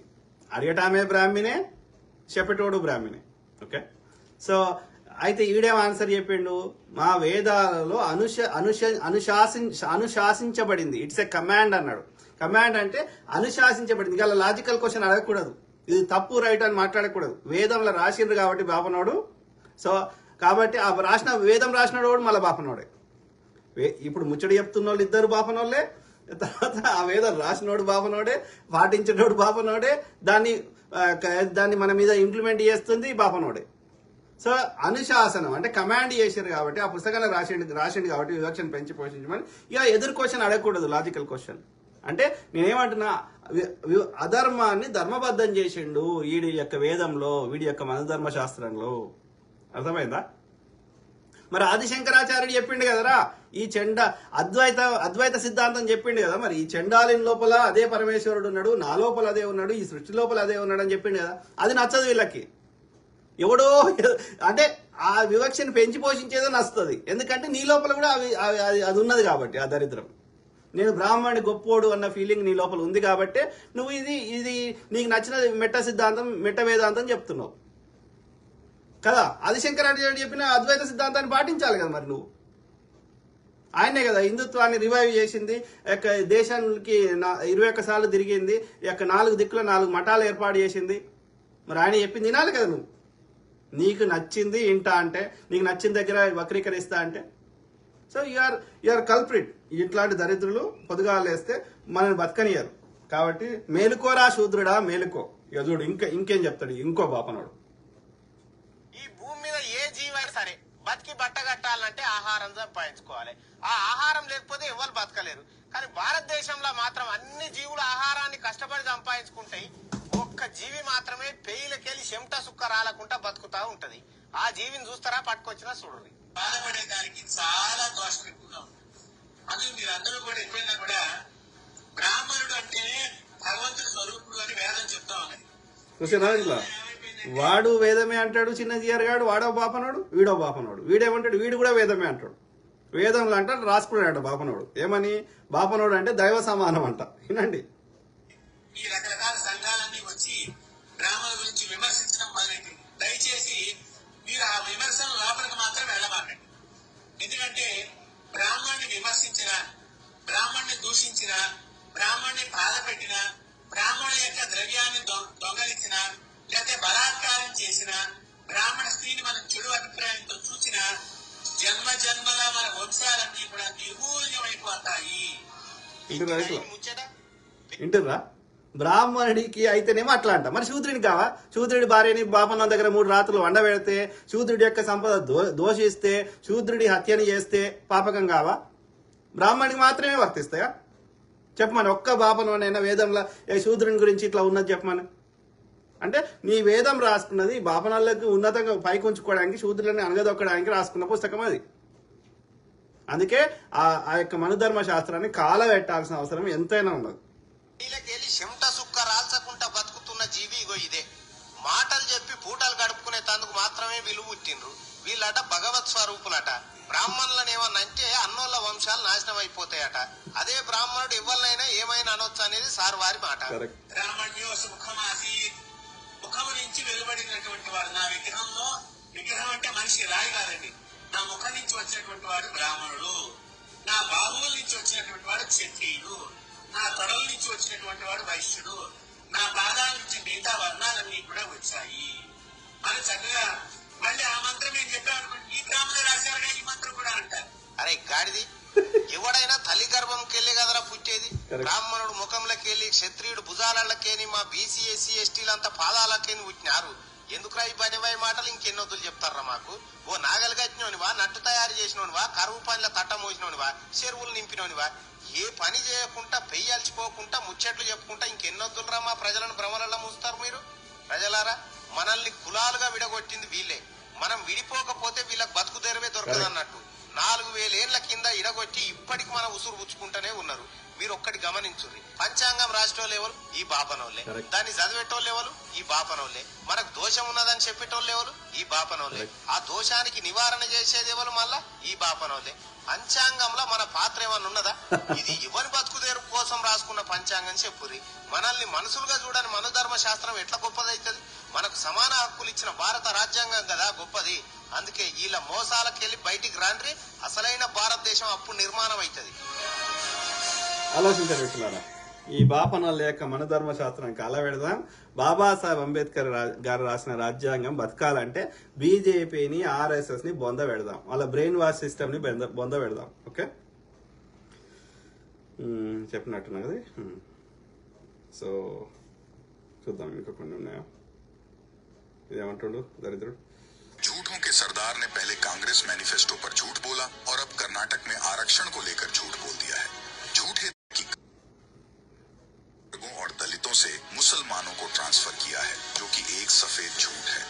अब ये झूठ बोला है तो साबित करें कि कांग्रेस ने कहा ऐसा कहा है. किस राज्य की कांग्रेस सरकार ने ऐसी नीति लागू की है या इससे संबंधित कोई सरकारी दस्तावेज है? देश के गरिमामयी पद पर बैठे महामानव को ये बेसिक नहीं पता कि आरक्षण में संशोधन केवल सामाजिक और आर्थिक सर्वेक्षणों की रिपोर्ट के आधार पर ही किया जा सकता है.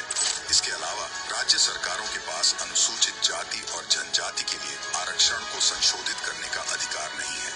अब जहां तक रही मोदी की बात, तो झूठ फैलाने के अलावा 10 साल की कोई उपलब्धि नहीं होना साबित करता है कि वह एक फेल्ड प्रधानमंत्री रहे हैं और अब हार सामने देखकर बौखला चुके हैं. ప్రధానమంత్రి స్థాయిలోండి గెలవడానికి కోసం పొదుగాలేసి అబద్ధాలు చెప్పుడు. ఓకే, సో రాజ్యాంగాన్ని రిజర్వేషన్లు మార్చే హక్కు కేంద్ర ప్రభుత్వం అధీనంలో ఉంటుంది. So plus Congress BC SC ఎస్టీలో తీసుకొని ముస్లింలకు ఇచ్చారు, ఎక్కడా ఇవ్వలే, ఎవరిది వాళ్ళకే వాటా ఉన్నది. సో ముస్లింలలో కూడా అందరికి ఇస్తలేరు, ఆ పేద ముస్లింలకి వెనుకబడిన వర్గాల వారికి ఇదే మోడీ ఇమ్మని చెప్పిండు గతంలో. సో కాబట్టి ఆ 4% మనము అది బీసీ ఎస్సీ ఎస్టీలో తీయలేదు, అది సపరేట్ గా మనము ఈ అగ్రకులాలు తీసుకుంటున్న దాంట్లోకి ఆ 4% వాళ్ళకి ఇవ్వడం జరిగింది వెనుకబడిన వర్గాలకి. అర్థమైందా? సో ओम प्रकाश राजभर विरोध करता है, हमको राम राज नहीं चाहिए, हमको अम्बेडकरवाद चाहिए। कि मैं यहाँ नहीं विधानसभा के अंदर बोला हूँ और खुले मंच से बोलता हूँ कि मुझे राम को तुम ले लो, बीजेपी के लोगों राम को तुम ले लो, हमको राज दे दो। हमको राम नहीं चाहिए। राम के राज में शंभु ऋषि का गर्दन काटा, राम के राज में छुआछूत ऊंच नीच नफरत था, राम के राज में अगड़ा पिछड़ा था, जातिवाद था, छुआछूत था। ऐसा राम नहीं चाहिए मुझे। मुझे वो अम्बेडकर चाहिए जिसके संविधान में समता स्वतंत्रता बंधुत्व और न्याय है, जिसमें सबको समान अधिकार है, ऐसा मुझे चाहिए। ఆలోచించండి ఇట్లా. ఓకే, संभल के रहे, मुझसे ना टकराए। और वो जाति का कुर्मी पटेल है, मैं रघुवंशी हूँ। हमारे संत में जाति का 2 भेद चलता है। यदि कोई छोटी जाति का है तो उसको मालाधारी बोलते हैं, और ब्राह्मण ठाकुर आदि जाति का है तो उसको सूताधारी बोला जाता है। मैं सूताधारी, वो मालाधारी। इसको मंदिर में नहीं घुसाया जाता, सूताधारी को घुसने का अधिकार होता है। इसको रसोई में नहीं घुसने दिया जाएगा क्योंकि ये कुर्मी पटेल है और मैं रघुवंशी हूँ। और कुर्मी पटेल होने के नाते ना तो इसको मठ मंदिरों में रसोई में घुसने का अधिकार है, न पूजा करने का मंदिर में अधिकार है। ये ब्राह्मण ठाकुरों को अधिकार मिला है। कुर्मी है, अपनी जाति के अनुसार चले, रघुवंशी से टकराने की कोशिश ना करें। इसने इंदौर में भी कई एकड़ जमीनों पे कब्जा किया। అర్థమైనా? ఎంత ఓపెన్ గా మాట్లాడుతున్నాడు. వాళ్ళకి అట్లా మాట్లాడే హక్కు ఎవడిచ్చిండు? ఈ మన ధర్మశాస్త్రం ఇచ్చింది, ఈ బాపనోడు ఇచ్చిండు. అర్థమైందా? అంటే మనుషులని గోడలు కట్టింది జాతి అంటే కులం. ఓకే, కులాలు ఉపకులాలను జాతి అంటారు హిందీలో. సో ఆ విధంగా మన మధ్యలో గోడలు కట్టి ఈ కులపోడు ఇదే పని చేసుకోవాలని ఎవడు బోధిస్తున్నాడు చెప్పండి? మళ్ళా పొద్దుగాలు వేస్తే లంగ మాటలు మాట్లాడతారు గాడిద కొడుకులు. आजकल 50% से ज्यादा रिजर्वेशन नहीं मिल सकती। ये जो 50% का लिमिट है, इसको कांग्रेस पार्टी की सरकार, इंडिया की सरकार उठा के फेंक देगी। जो दलित हैं, आदिवासी भाई हैं, उनके रिजर्वेशन में कोई कमी नहीं आएगी। मैं आपको गारंटी देके कह रहा हूं। और जो पिछड़ों का हक बनता है वो उनको मिलेगा। तो ये देश का सबसे बड़ा मुद्दा है। पिछड़ों को, दलितों को, आदिवासियों को बॉन्डेड लेबर बनाया जा रहा है और बड़ी बड़ी कंपनियों में, अस्पतालों में, कोर्ट्स में, स्कूल कॉलेजेस में इनकी कोई हिस्सेदारी नहीं है। साइकिल पर 200 किलो कोयला लिए धकेल कर भूखे आदिवासी 50 किलोमीटर चल रहे थे। मैंने अपनी आंखों से देखा। वहां पे आपको आदिवासी मिल जाएगा, वहां पे आपको दलित मिल जाएगा। यही हिंदुस्तान के सामने सबसे बड़ा सवाल है। और इसीलिए हमारा पहला कदम जाति जनगणना को करवाने का होगा।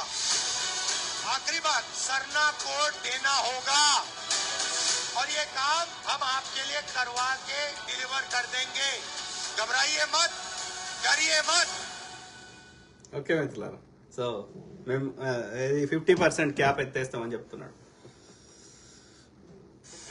is social welfare 2.0. The choice, in my view, is not between caste census and no caste census. The choice is between transparency and extreme levels of violence and social disorder. And what I, as a patriotic Indian, am trying to do is trying to make sure that we don't enter into a space of massive social disorder, and that we resolve this conflict and we create a new situation which is a win-win for all parties. मैं caste census को x ray कहता हूँ। आज हिंदुस्तान के सामने सबसे बड़ा सवाल हिंदुस्तान का धन किस प्रकार बांटा जाए। जनरली लोग जानते हैं कि हिंदुस्तान में तकरीबन 50% पिछड़े लोग, तकरीबन 15% दलित, तकरीबन 12% आदिवासी। देश को चलाने में इनकी कितनी भागीदारी? कास्ट सेंसस देश के पिछड़े लोगों को, देश के गरीब लोगों को साफ बता देगा कि भैया देखो, पूरा का पूरा फायदा अदानी जी को हो रहा है। मेरी सोच है फेयरनेस होनी चाहिए, न्याय होना चाहिए। तो जितना पैसा नरेंद्र मोदी जी ने अदानी को दिया है, उतना पैसा अगले 10 साल में हमें हिंदुस्तान की गरीब जनता को మిత్రులారా, సో అట్లా చెప్తే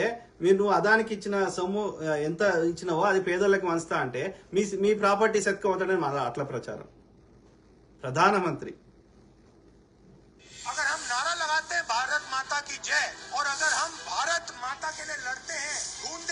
तैयार हैं, तो ये भारत माता है कौन, ये तो पता लगाना ही पड़ेगा। सही, ये भारत माता, ये धरती है, ये भारत माता इस देश के लोग हैं। तो मैंने सवाल पूछा पार्लियामेंट हाउस में, नरेंद्र मोदी उस साइड में इस साइड। नरेंद्र मोदी जी एक बात बताइए, अगर आप कहते हो भारत माता की जय का नारा लगाते हो और आप हर भाषण में कहते हो मैं ओबीसी, मैं ओबीसी, मैं ओबीसी, आप भागीदारी की बात करते हो, ठीक है।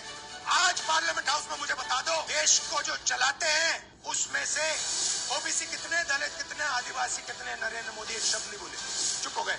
नरेंद्र मोदी ने 14 लाख करोड़ रुपया हिंदुस्तान के सबसे बड़े अरबपतियों का कर्जा माफ किया है। उसमें एक आदिवासी नहीं, एक दलित नहीं, एक पिछड़ा नहीं, मतलब हिंदुस्तान की 80% आबादी में से कोई नहीं। नरेंद्र मोदी जी भारत माता की जय कहते हैं, उनको अदानी जी की जय कहनी चाहिए।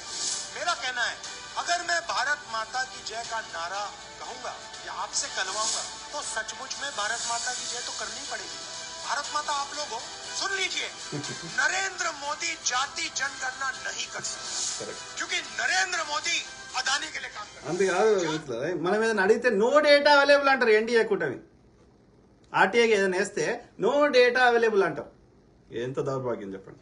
जनगणना राहुल गांधी कर सकता है, कांग्रेस पार्टी कर सकती है। हमें नहीं चाहिए अदानी का हिंदुस्तान, हमें भारत माता की जय वाला हिंदुस्तान चाहिए, जिसमें पिछड़ों, दलितों, आदिवासियों की इज्जत हो। కరెక్ట్.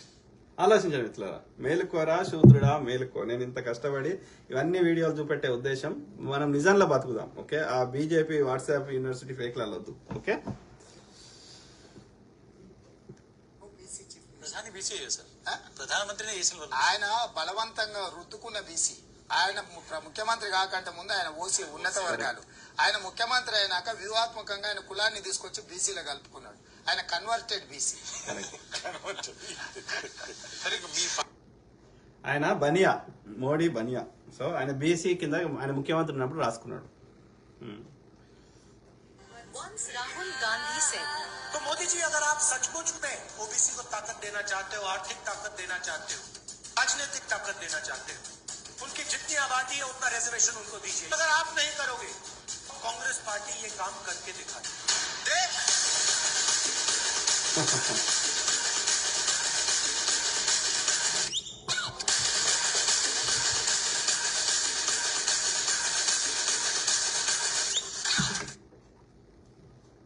అర్థమైంది మిత్రులారా. इस देश में कितने ओबीसी हैं, कितने दलित हैं, कितने आदिवासी हैं, और उस सवाल का जवाब सिर्फ कास्ट सेंसस से मिल सकता है।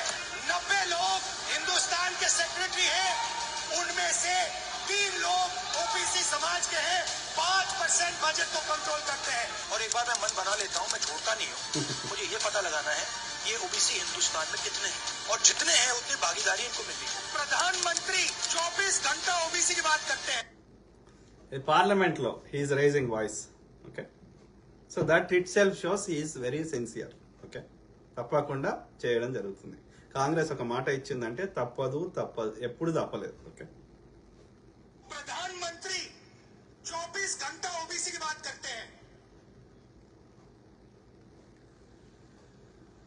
ओबीसी की इज्जत की बात करते हैं, तो फिर प्रधानमंत्री कास्ट सेंसस से क्यों डरते हैं? करेक्ट.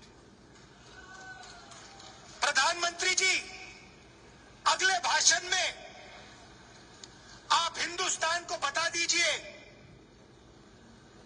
कांग्रेस पार्टी ने कास्ट सेंसस किया था, आंकड़े आपके पास हैं, उन आंकड़ों को आप हिंदुस्तान के सामने रख दीजिए, हिंदुस्तान की जनता को दिखा दीजिए, और अगला जो सेंसस है उसको आप कास्ट बेसिस पे कीजिए।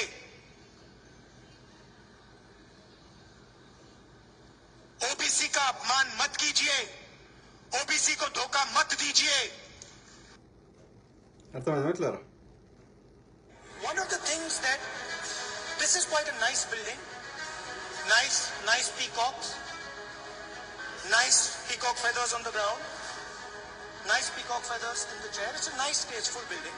But frankly, I would have liked to see the President of India in this process. The President of India is a woman.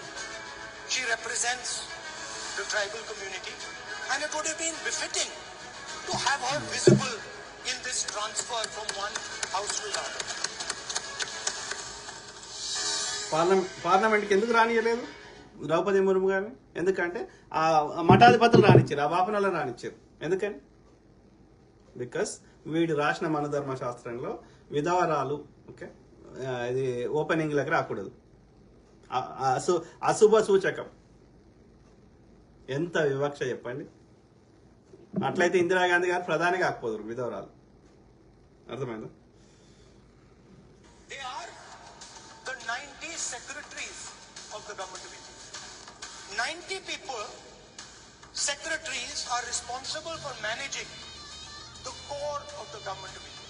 And I ask myself the question, how many of the 90 people come from the OBC community?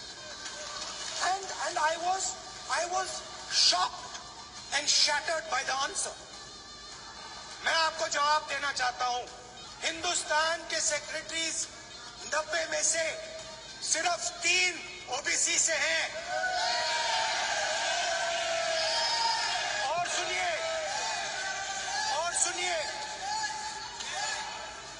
और सुनिए नहीं घबराइए मत, डरो मत। This is an insult and a shame to the OBC community. ये OBC community का अपमान है। तो सवाल उठता है कि इस देश में कितने ओबीसी हैं, कितने दलित हैं, कितने आदिवासी हैं, और उस सवाल का जवाब सिर्फ कास्ट सेंसस से मिल सकता है। तो मेरा सरकार को एक सुझाव है, इसको बदलिए, इसको आप बदलिए।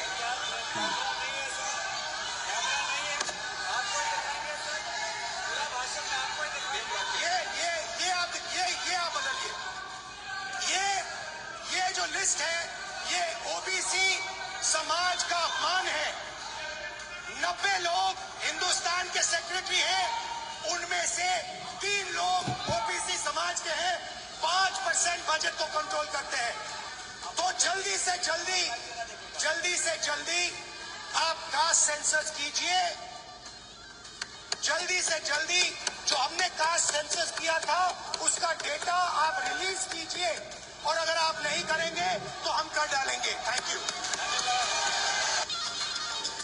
సో ఆలోచించండి ప్లీజ్. ఓకే, రాజ్యాంగం మార్చే హక్కు మాకున్నది పార్లమెంట్ లో. మార్చడం కూడా మారుస్తాం కూడా చెప్తున్నాం.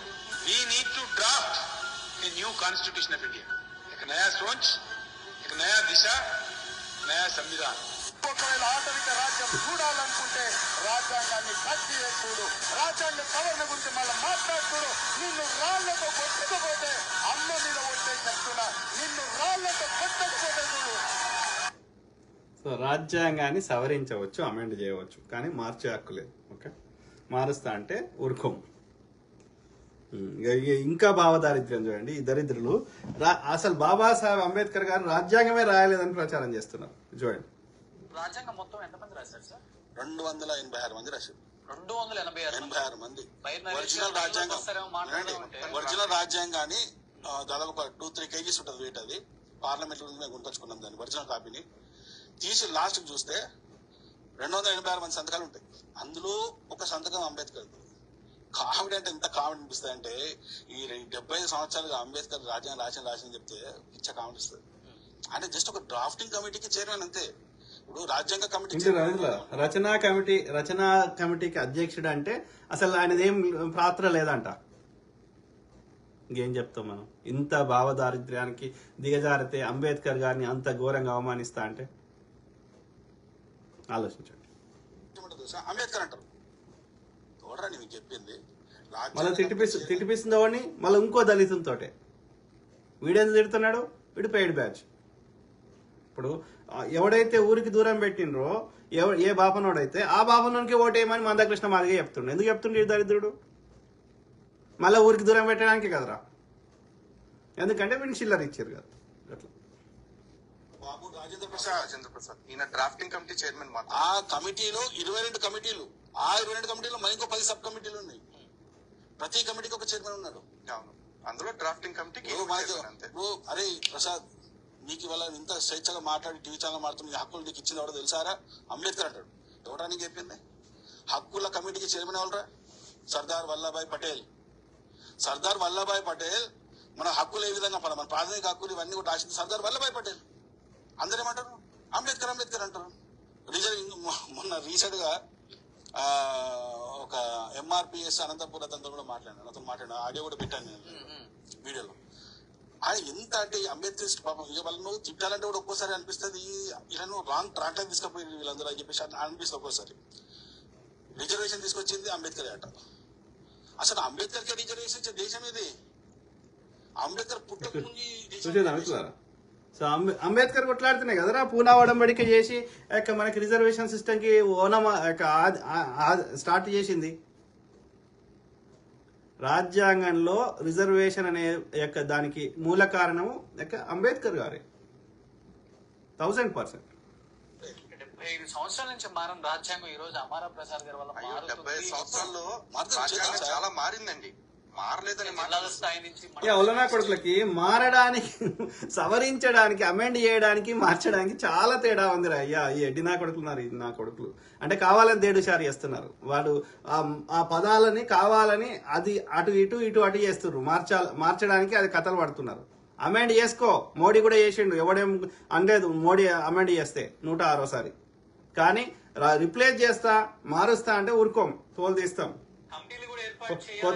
కొత్త రాజ్యాంగం రాయలే కొత్త రాజ్యాంగం, ఒక అడిషనల్ పేజెస్ యాడ్ చేసినాం కాబట్టి ప్రజల్ని ఏ మారుస్తా అంటే ఊరుకోం.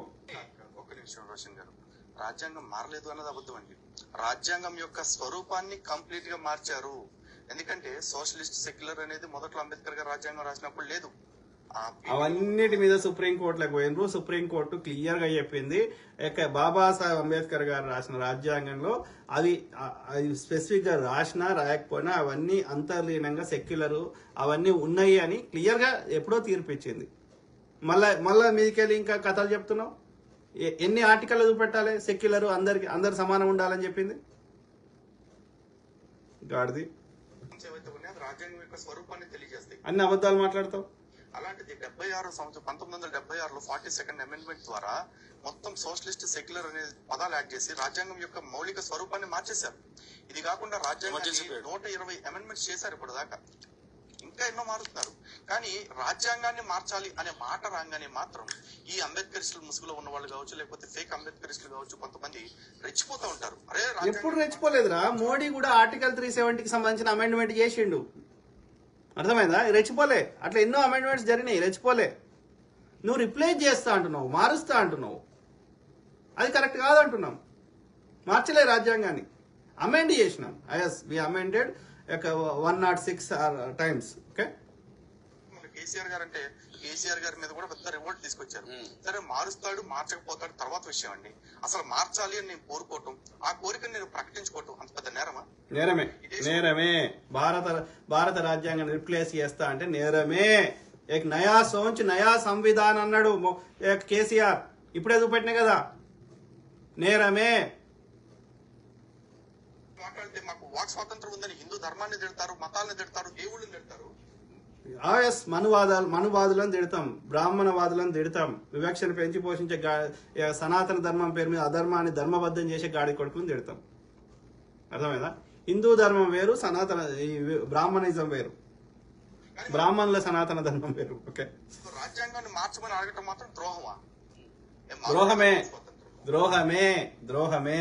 రాసుకో బాపనోడా. ఈడు బాపనోడు ఈ లలిత్ కుమార్ అంటాడు, ఆయన మాదిగాను. అడుగుతాం, ఒకవేళ రాజ్యాంగాన్ని మార్చాల్సిన అవసరం లేదు అనుకుంటే కనుక చర్చ పెట్టండి.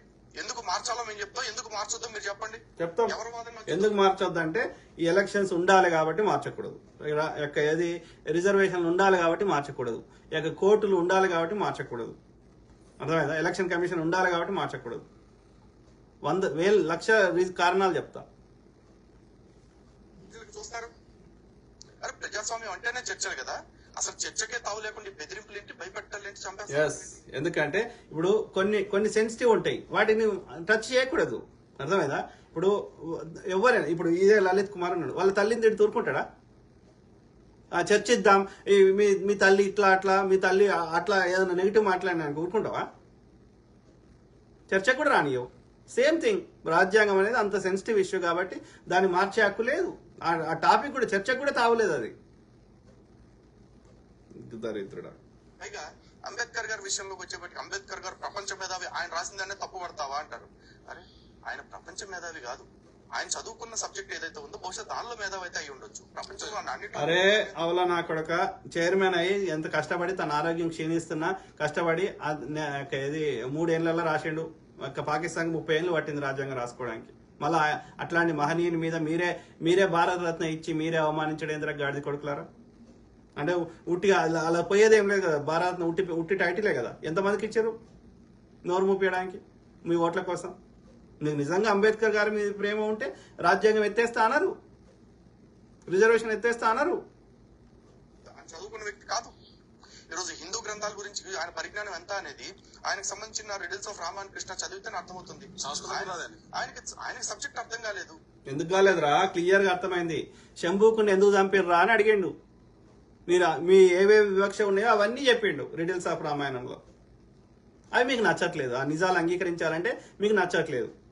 అందుకని ఆయనకే సబ్జెక్ట్ తెలియదని మాట్లాడబడుతుంది. అంటే ఎంత కావరం ఎక్కిండ్రు, ఎంత మస్తు ఉన్నారు మీరు, మీ బాపన్న కొడుకులు. రామకృష్ణ రాసే ముందు మా బొట్టోళ్ళని ఎవరన్నా అడిగుంటే అది కూడా కాదురా. ఆయన పెద్ద రీసెర్చ్ చేసి అన్ని పుస్తకాలు చదివినాకనే ఇలా వివక్షకు సంబంధించి ఉన్నాయిరా అని ఆయన పుస్తకం రాసిండు. ఆయన ఉట్టిగా ఊహించి రాయాలి ఆయన. ఓకే అవులా నా కొడుక అవడానికి కారణం బలమైన కారణం ఎక్కడ మీకు అభిత్రం ఉద్యమం కాదండి. ఇప్పుడు మాకు ఇంతకాలం ఏం చేసామంటే అంబేద్కర్ ని చూపించిన కోరం ఉంది కదా, అది ఇదే కావచ్చేమో. ఇదే ఇప్పుడు మీకు వస్తుంది. అదేరా అమర ప్రసాద్ చెత్తనా కొడక, నువ్వు చెడగొట్టినావు. నువ్వు నిజంగా ఈ శూద్రుడివేనా? మాదిగాలో పుట్టినావా లేకపోతే బాపను కొట్టినావా? ప్రపంచ విజేత ఎవడు అన్నాం అనుకో తక్కువ అని చెప్తాం, అలెగ్జాండర్ అని.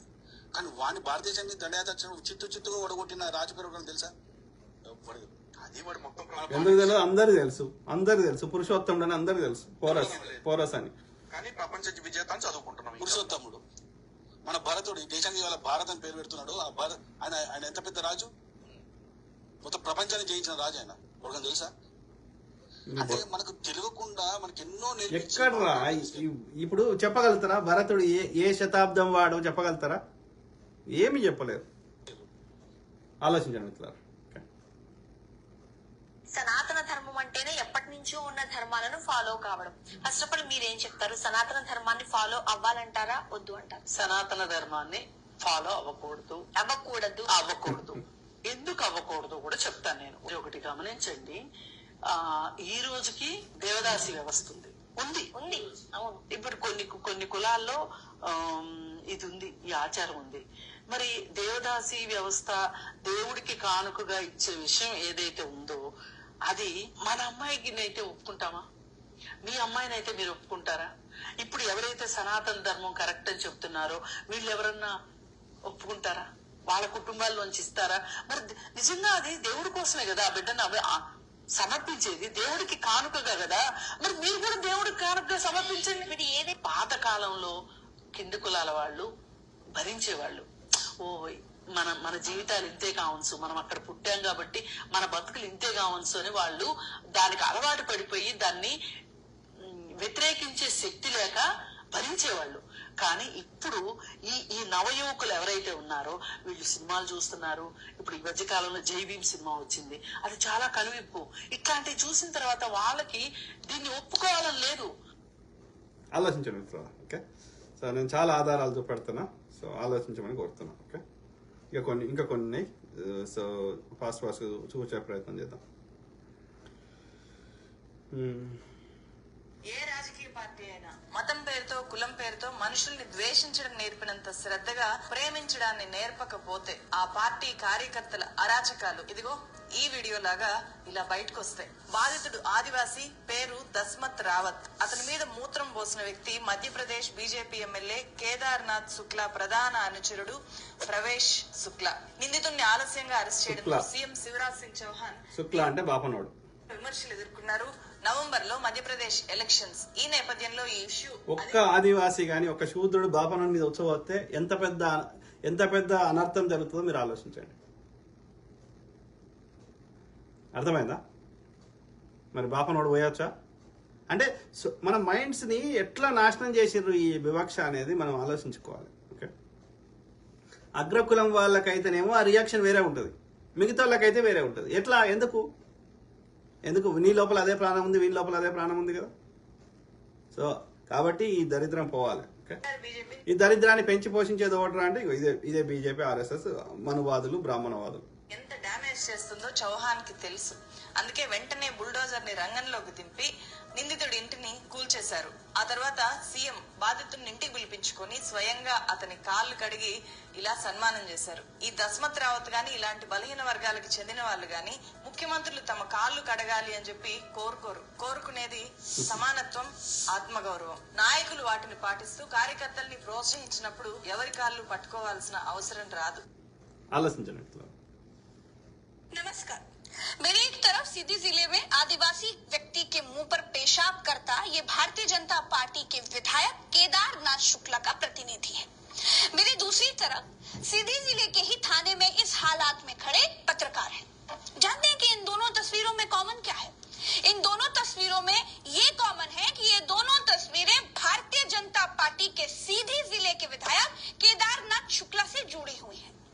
ये मध्य प्रदेश भाजपा का दंड विधान स्टाइल है गुरु। पत्रकारों ने भाजपा विधायक के खिलाफ खबर लिख दी थी तो नंगा करके थाने में खड़ा करवा दिया था, और अब उसी भाजपा विधायक का प्रतिनिधि आदिवासियों पर पेशाब कर रहा है। दलित आदिवासियों के शोषण के लिए बीजेपी नेताओं के पास कोई उचित कारण हो ये जरूरी नहीं है। 5 किलो राशन का एहसान आदिवासियों को पेशाब स्नान बर्दाश्त करने की ताकत तो दे ही देता है। बहुत मुश्किल से आदिवासी व्यक्ति के मुंह पर पेशाब करने वाले प्रवेश शुक्ला को पुलिस ने गिरफ्तार किया, लेकिन जिस तरह से दामाद बनाकर जिस तरह से थाने में उसका सम्मान हुआ, उससे साबित हो गया कि भाजपा की सत्ता में आदिवासियों पर पेशाब करना ना कोई बहुत बड़ा क्राइम नहीं है। देश भर के आदिवासी और दलित चिल्लाना बंद कर दें, इसीलिए गिरफ्तारी केवल मजबूरी है।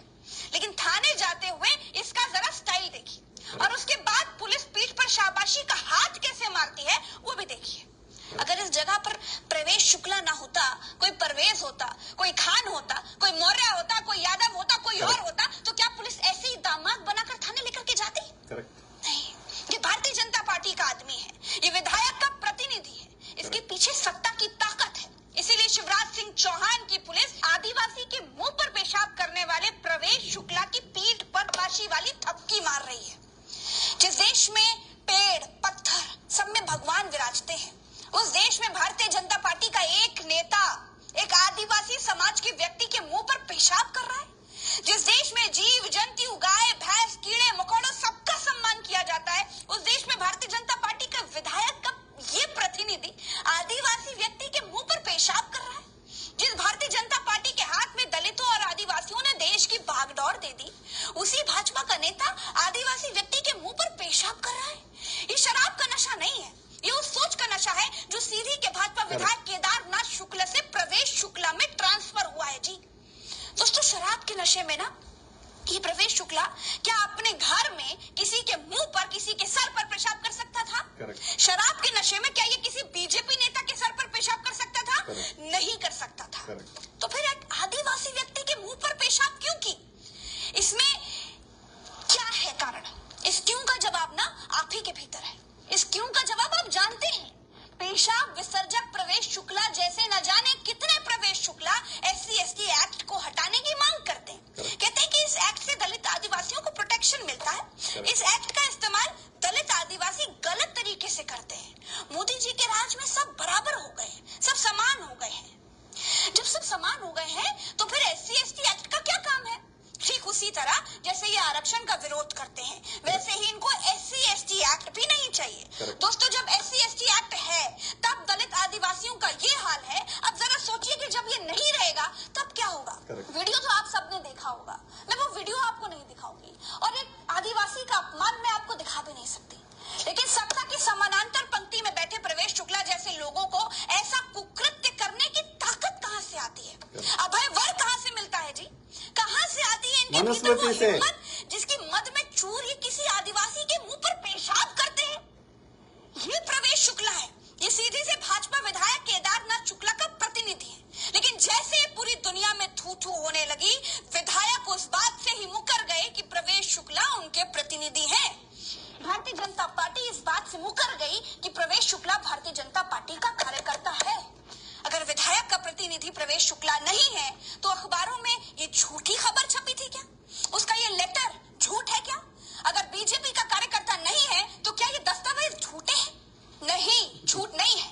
अब प्रवेश शुक्ला के ऊपर धाराएं भी लगेंगी, प्रवेश शुक्ला की गिरफ्तारी भी होगी, प्रवेश शुक्ला की निंदा भी भारतीय जनता पार्टी करेगी और प्रवेश शुक्ला की सेवा में मध्य प्रदेश पुलिस 2400 घंटे तक पर भी रहेगी।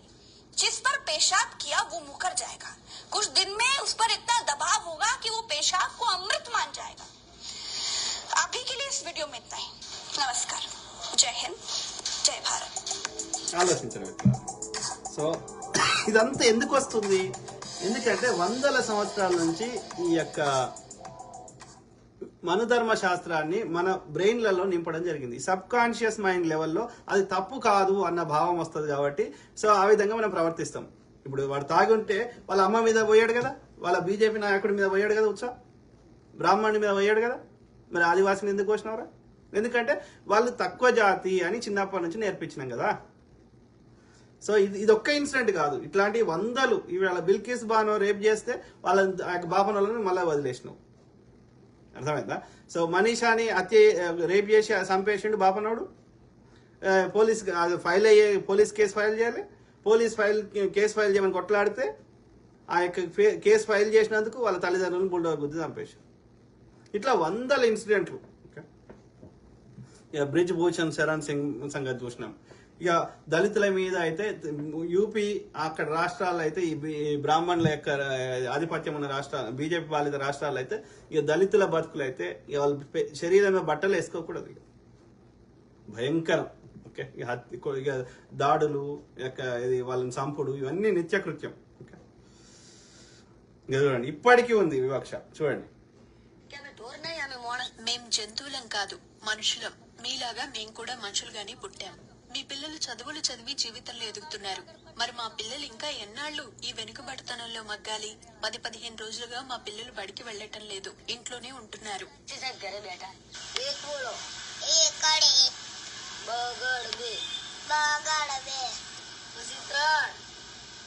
లీలాబేన్ గుజరాత్ లోని బనాస్కాంఠా జిల్లాలోని అంగన్వాడా గ్రామంలో ఉంటారు. ఆమెది వాల్మీకి కులం. స్థానిక ప్రభుత్వ పాఠశాలలో తమ పిల్లలపై వివక్ష చూపుతున్నారని ఆమె అంటున్నారు. మీరు భంగి వాళ్ళు, పెద్ద కులస్తులతో కూర్చోడానికి వీల్లేదు. పెద్ద కులం పిల్లలు తాగే నీళ్లు కూడా మీరు తాగకూడదు. మీరు మీ వాటర్ బాటిల్, మీ ప్లేటు, గ్లాసు ఇంటి నుంచే తెచ్చుకోండి అని టీచర్లు అంటున్నారని మా పిల్లలు నాతో చెప్పారు. మీరు పెద్ద కులస్తులతో కలిసి కూర్చోకూడదు, మీరక్కడే కూర్చోవాలని అంటున్నారని పిల్లలు చెప్పారు. మా ఊళ్ళో ఇంకా అంటరానితనం ఉంది. మా పిల్లలు దాన్ని ప్రతిరోజు అనుభవిస్తున్నారు. తరగతులు ప్రారంభమయ్యాక ఒకరోజు మధ్యాహ్న భోజన సమయంలో లీలా కుటుంబ సభ్యులు కొన్ని ఫోటోలు తీశారు. ఆ ఫోటోలో పిల్లలంతా ఒకవైపు ఉంటే వాల్మీకి కులానికి చెందిన 3 పిల్లలు మాత్రం ఒక మూలన కూర్చుని ఉండడం స్పష్టంగా కనిపిస్తోంది. ఇలా జరుగుతోందని నేను మా అమ్మతో చెప్పాను. టీచర్లు అలా వివక్ష చూపకూడదని మా అమ్మ చెప్పింది. 2వ తరగతికి వచ్చాక నేను స్కూలుకు వెళ్లిన ప్రతిరోజు వివక్షను ఎదుర్కోవాల్సి వచ్చేది. నేను ఈ విషయం గురించి మా అమ్మకు చెప్పినప్పుడు మా అన్నయ్యకు చెప్పి ఫోటోలు తీస్తే అందరికీ తెలుస్తుందని ఆమె చెప్పింది.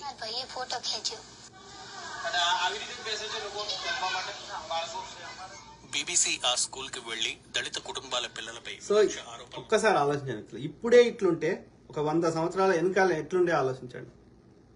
ఇవన్నీ ఎవరు పెంచి పోషిస్తుండ్రో మీరు చెప్పండి. ఈ మనుస్మృతి కాదా? ఈ బాపనోడు కాదా? దయచేసి ఆలోచించమని ప్రాధేయపడుతున్నాం. I'm showing examples. అంటే మనం ఫేక్ ఏదో వరిపోడు కాదు. ఓకే, ప్రశ్నించినప్పుడు వాళ్ళు దాన్ని ఖండించారు. అయితే లీలా వాల్మీకి స్కూల్ ప్రిన్సిపల్ రమేష్ టక్కర్ పై బనస్కాంఠా జిల్లా సిహోరి పోలీస్ స్టేషన్ టక్కర్ ఠాకూర్ ఇలాంతా బాపనోళ్ళు అన్నట్టు. కేంద్ర ప్రభుత్వం విడుదల చేస్తున్న లెక్కల ప్రకారం దేశంలో 2018-19 మధ్య కాలంలో 139,000 దళిత అట్రాసిటీ కేసులు నమోదయ్యాయి. నేషనల్ క్రైమ్ రికార్డు బ్యూరో లెక్కల ప్రకారం 2017లో గుజరాత్లో 1447 దళిత అట్రాసిటీ కేసులు నమోదయ్యాయి.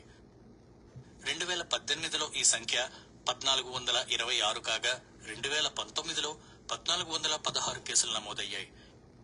ఇక 2010లో నవసర్జన్ ట్రస్ట్ అనే సామాజిక సంస్థ అంటరానితనంపై ఓ సర్వే నిర్వహించింది. એટલે સર્વેનું તારણ એવું હતું કે ગુજરાતમાં 54% શાળાઓ. ఈ సర్వే లెక్కల ప్రకారం 54% ప్రభుత్వ పాఠశాలల్లో మధ్యాహ్న భోజన సమయంలో దళిత విద్యార్థులను వేరుగా కూర్చోబెడుతున్నారని తేలింది. ఇది కేవలం గుజరాత్ కు సంబంధించిన సమస్య మాత్రమే కాదు, మిగతా రాష్ట్రాల్లోనూ మేము దీన్ని చూసాము. అర్థమైందా మిత్రులారా? So I'm showing all the examples. Okay, ఆలోచించండి ఎన్ని రకాలుగా ఈ దరిద్రులు చూడండి. ఇగో దేశం మొత్తం బీఫ్ కంపెనీల దగ్గర ఏమంటారు చందాలు వసూలు చేస్తున్నారు బీజేపీ వాళ్ళు. సో ఎక్కువ బీఫ్ కంపెనీలన్నీ బ్రాహ్మణులకే ఉన్నాయి. బ్రెజిల్ తర్వాత ఫస్ట్ బ్రెజిల్ బీఫ్ ఎక్స్పోర్ట్ దేశము, తర్వాత ఇండియా, తర్వాత ఇది అమెరికా. సో అన్ని ఈ చేసుకుంటా మళ్ళా దళితులని లేకపోతే ముస్లింలని కొట్టడం ఏంది చూడండి. అగ్రహారంలో అయ్యగారికి మటన్ షాప్ మీద ఆమ్దాన్ వస్తే ఎంత తేన్మారుంటది. జ్యోతిష్యం చెప్పే శాస్త్రి గారు షాపుల మీద వచ్చే ఆమ్దానితోనే బతికితే ఎంత చిత్రం అనిపిస్తది. శాకాహారం మూటలు పెట్టిన శర్మన్న కోళ్ల ఫారం మెయింటైన్ చేస్తున్నాడంటే ఏనో ఒక ఆడ కలుక్కుమంటదా అనదా. ఇగో గీ ముచ్చటిన్నాక నేను కూడా గిట్లనే షాక్ తిన్నా. ముత్తైదువతనం ముత్తేగన్ని మొగడొద్దన్నదట ఎన్కట్టుకోగావే. హాగో అట్లనే ఉన్నది పువ్వు గుర్తోలు ఇగ్రం కూడా. పెద్ద కూర పంచాయతీ మీద పొద్దెల తీస్తుండ్రు కదా, కానీ వీళ్ళేం చేసిండ్రో తెలుసునా? బయటి దేశాలకు పెద్ద కూరను సప్లై చేస్తున్న కంపెనీల తానా చందాలు తీసుకుండ్రు. పోయిన తాప 2,50,00,000 తీసుకుండ్రట. గీ ముచ్చట మేం చెప్తలేము, ఎలచ్చన్ల సంఘానికి కుత్తు పువ్వు గుర్తులే చెప్పిండ్రు. అంటే పార్టీలకు ఎవరెవరు ఎంత చందాలిచ్చింది చూపియాలే ఎలక్షన్ల సంఘానికి. ఆగో గా కాయిదాలల్లా పెద్ద కూరను సప్లై చేసే 3 కంపెనీల నుంచి చందాలు తీసుకున్నది నిజాయితీగా చెప్పిండ్రు. కోడలకు సుట్టులు చెప్పి అంతాలుగా పోయినట్లేదు గీ ముచ్చట. పొయ్యి మీదకి కూర ఎక్కనీయం, మూతలు తీసి బగోన్లు మురక చూస్తాం, తింటే దేశంలోకి వెళ్ళిపోవాలి అని సుద్దులు చెప్పే సిద్ధయ్యలు పార్టీని నడిపేదందుకైతే పైసలు తీసుకోవచ్చన్నట్టు. బ్రాహ్మణుల పెళ్లికొయ్యి రొయ్యల దేవులాడు ఎందుకు సారు? వాళ్ళ తిండి నాళ్ళని తిననిస్తే అప్పుడు 2.5 కోట్లు ఇచ్చినోళ్ళు రేపు 5 కోట్లో 10 కోట్లో ఇస్తుండొచ్చు కదా. ఎందుకంటే వాళ్ళకి ఎద్దులు వాళ్ళు చంపుకొని తింటే ఈ బాపనవాడికి ఎక్స్పోర్ట్ చేయడానికి ఎద్దులు ఉన్నాయి కదా. సో అది మొన్న కూడా ఎలక్టరల్ బాండ్స్ బీఫ్ కంపెనీల నుంచి వచ్చినాయి ఎవరికి, బీజేపీకి. ఆలోచించండి మిత్రులారా, నిజంలో బతుకుదాం. ఓకే,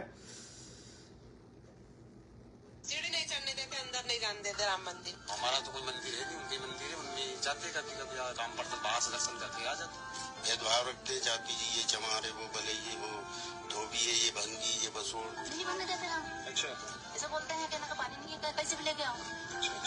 और हरिजन मोहल्ला से स्वच्छ जगह करता है. बात अकेले सिर्फ खेल गांव की नहीं है. सीहोर जिले में ग्रामीण इलाकों में खास तौर पर जहां पर दलित समुदाय के लोग रहते हैं, वहां पर इस तरह की घटनाएं आम. The injustice that the caste system in India does, the pain and trauma that the caste south ఇండియాలో కొంచెం బెటర్ మిత్రులారా, నార్త్ ఇండియాలో ఇంకా వరస్ట్. ఈ బీజేపీ పాలిత రాష్ట్రాలు దళితుడు గుర్రం ఎక్కకూడదు, దళితుడు మీసాలు పెంచకూడదు, ఇట్లా అనేకం. ఈ గుళ్ళకైతే అసలే రానియరు. is beyond anything I know anywhere else in the world. And so I see my politics as challenging the. అర్థమైందా? నేను వెనకటి చెప్తాను, ఇప్పుడు ఈ రాజ్యాంగం అమల్లోకి వచ్చినాక కూడా ఈ పరిస్థితి ఉంది. ఇది ఎత్తేస్తే జస్ట్ ఊహించుకోండి. దళితులంటే మోడీకి ఎందుకంత ద్వేషం? హత్రాస్ పేరు గుర్తుందా? అక్కడ ఒక దళిత బిడ్డను అగ్ర కులానికి చెందిన ఉన్మాదులు రేప్ చేసి చంపడం గుర్తుందా?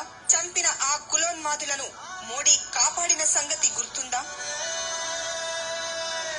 దళిత బిడ్డ శవాన్ని పోస్ట్ మార్టం చేయకుండా అర్ధరాత్రి దహనం చేసిన దారుణం గుర్తుందా? సోషల్ మీడియాలో ఆ దళిత బిడ్డ వ్యక్తిత్వాన్ని కించపరిచేలా పోస్టులు పెట్టిన బీజేపీ నీచత్వం గుర్తుందా? మీడియా ముందు మాట్లాడకూడదని ఆ బిడ్డ తల్లిదండ్రులకు హెచ్చరించిన పోలీసులు గుర్తున్నారా? ఈ సహించలేక ఆ దళిత కుటుంబాన్ని పరామర్శించడానికి రాహుల్ ప్రియాంకలు వెళ్తే వారిని కూడా మోడీ అరెస్టు చేసిన ఘటనలు గుర్తున్నాయా?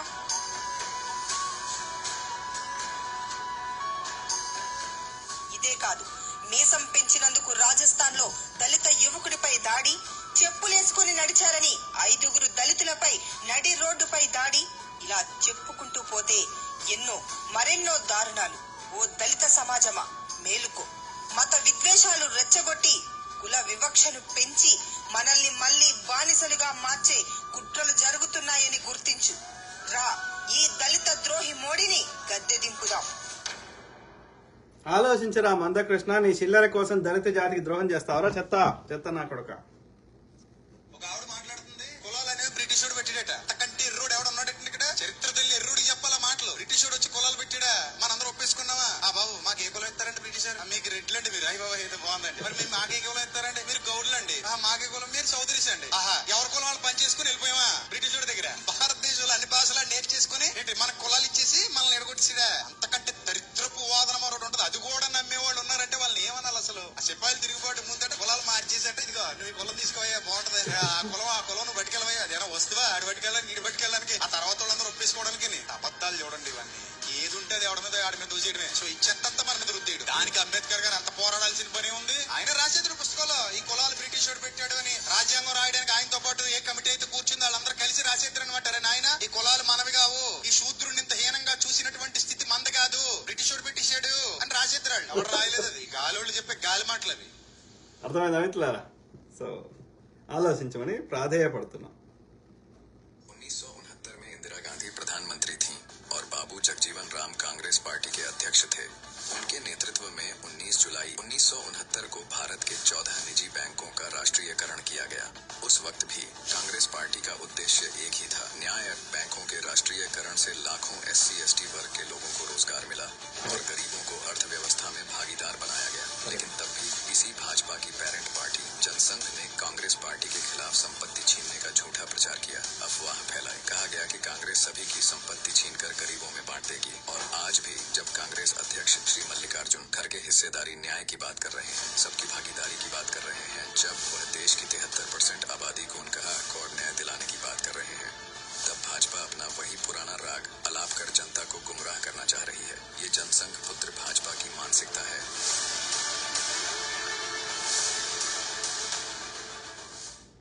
ఆలోచించాం మిత్రులారా. ఇందిరాగాంధీ గారు బ్యాంకులు జాతీయకరణం చేయకపోతే సామాన్యులకి, బీసీలకి, ఎస్సీలకి, ఎస్టీలకి లోన్లు వచ్చేవి కాదు. ఓకే, ఒక సొంతంగా ఏమన్నా వ్యాపారం చేసుకునే స్థాయిలో ఉండేవారు కాదు. ఓకే, नमस्कार। यदि आप एक दलित या आदिवासी होकर भाजपा को वोट करने जा रहे हैं तो मैं आपको याद दिला दूं कि आप दशमत रावत के खिलाफ और परवेश शुक्ला जैसे दरिंदों को बचाने वाली पार्टी के समर्थन में वोट करने जा रहे हैं। आप उस 9 साल के मासूम के खिलाफ वोट करने जा रहे हैं जिसका इकलौता अपराध अपने स्कूल में रखे ऊंचे जात के घड़े को हाथ लगा देना था।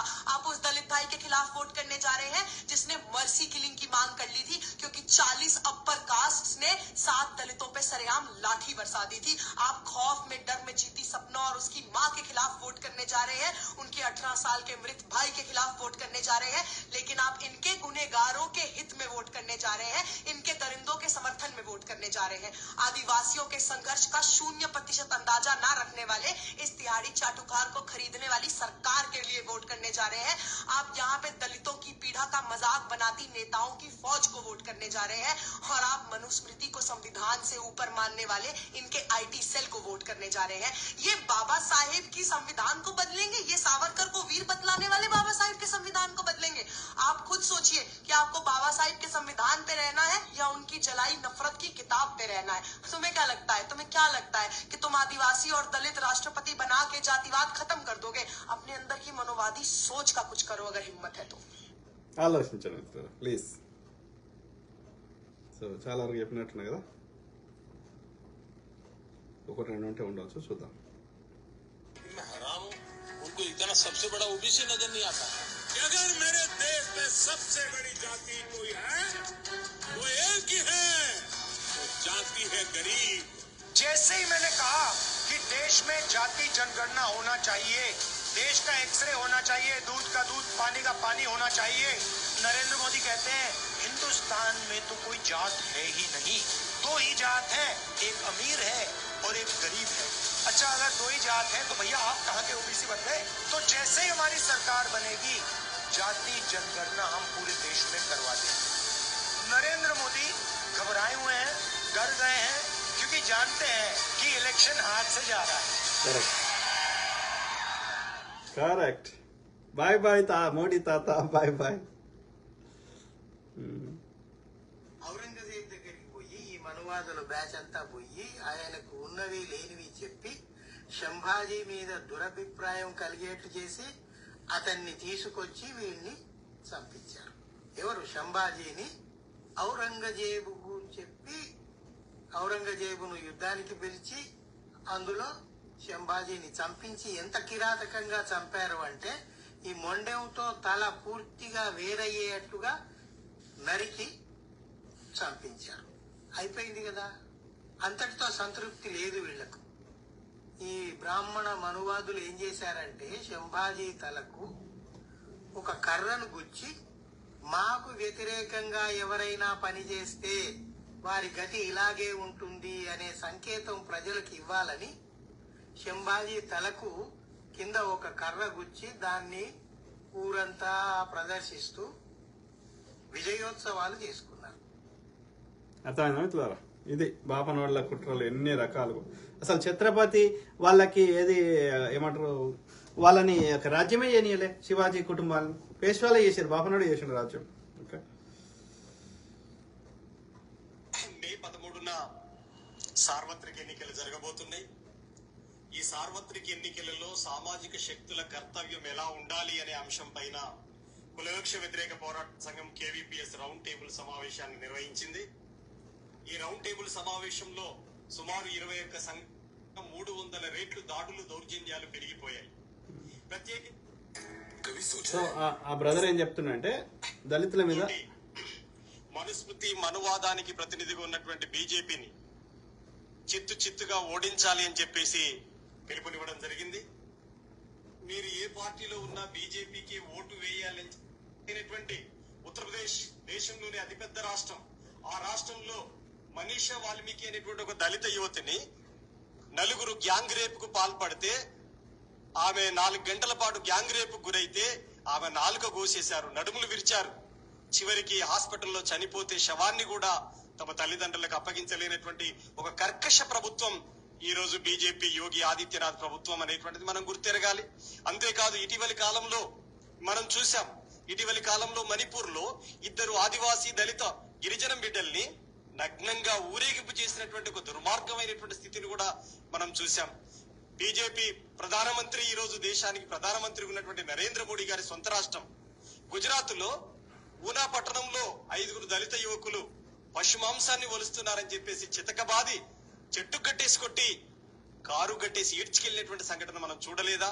అదే రాష్ట్రంలో గుజరాత్ లో ప్రదీప్ రాథోడ్ అనేటువంటి ఒక దళిత యువకుడు 30,000 రూపాయలు పెట్టి గుర్రం కొనుక్కొని గుర్రం ఎక్కిండని చెప్పి గుర్రం మీదకి వెళ్ళి పడేసి కింద పడేసి కొట్టి చంపలేదా?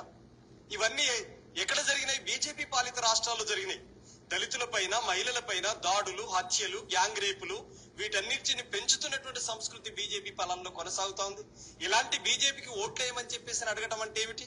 అంటే రాజ్యాంగాన్ని రద్దు చేసినా పర్వాలేదు, రిజర్వేషన్లను మొత్తం కూడా లేకుండా ప్రభుత్వ రంగ సంస్థల్ని అమ్మి రిజర్వేషన్లను మొత్తం లేకుండా చేసి సామాజిక న్యాయానికి సమాధి చేసినా పర్వాలేదు, దళిత బిడ్డల పైన అనేక మానభంగాలు జరిగినా పర్వాలేదు, మొత్తం ఇవాళ బీజేపీకి ఓటు వేయాలని చెప్పడం అంటే పచ్చి అవకాశవాదం.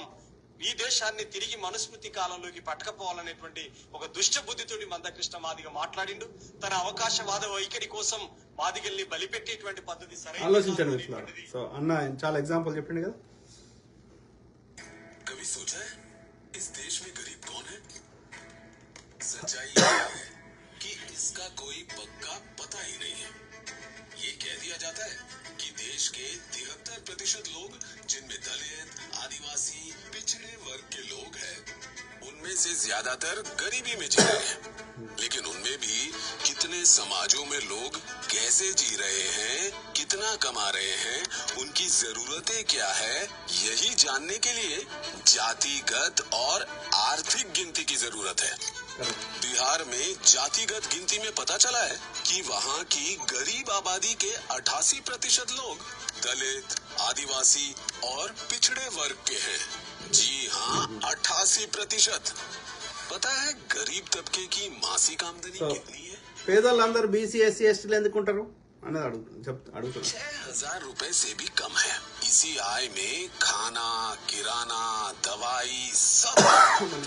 सारे देश की आर्थिक और जातिगत गिनती हो तो लाखों दर्द भरी कहानियां मिलेगी। आज भी देश की 200 बड़ी कंपनियों की टॉप पोस्ट तक एक भी आदिवासी, दलित और पिछड़ा नहीं पहुंचा, जबकि 85% मजदूर पिछड़े वर्ग से हैं। गूगल सर्च कीजिए कि किसी बड़े मीडिया चैनल का सीईओ या मालिक दलित, पिछड़ा या आदिवासी है। कितने पिछड़े वर्ग के जज है और गटर में बिना मास्क लगाए उतरने वाले वो सफाई कर्मचारी किस समाज के हैं? देश में आपको 2 हिंदुस्तान दिखेंगे, एक अरबपति वाला और एक गरीबों का हिंदुस्तान। जब तक अपने हक का पैसा उस आखिरी गरीब तक नहीं पहुंचेगा, इस देश में 2 हिंदुस्तान बने रहेंगे। पहला कदम होगा जाति जनगणना, उसके बाद आर्थिक सर्वे। भाजपा जातिगत और आर्थिक गिनती का कितना भी विरोध कर ले, पर देश के सबसे गरीब लोगों को तभी न्याय मिलेगा जब वे सही तरीके से गिने जाएंगे। जब तक जातिगत गिनती नहीं होगी, तब तक सरकार को आपके रोटी, कपड़ा और मकान की फिक्र नहीं होगी। जातिगत गिनती से ही आपकी पढ़ाई, कमाई और दवाई की सही योजना बनेगी। किसान, मजदूर और प्रवासी कामगारों, अल्पसंख्यकों की असली हालत पता चलेगी। आपके वर्ग की, समाज की समस्याओं की गिनती होगी, तभी उनका हल निकलेगा। सही आरक्षण मिलेगा, सही हिस्सेदारी मिलेगी, हक मिलेगा। जब इस देश को चलाने में देश के सबसे कमजोर समाज की आवाज सुनी और गिनी जाएगी, तभी ये देश तरक्की करेगा। इसीलिए जातिगत गिनती के लिए आज ही बोलना होगा, जी खोल कर बोलना होगा, ताकि आपकी आने वाली पीढ़ियां आपकी ही तरह बिना गिनती, बिना हक के मुश्किल के अंधेरों में दम न तोड़ दें। కాంగ్రెస్ మాత్రమే సమన్యాయం చేయగలుగుతుంది। ఓకే, సో బీజేపీ వాళ్ళ మూల సిద్ధాంతమే సమన్యాయానికి వ్యతిరేకం। సింపుల్।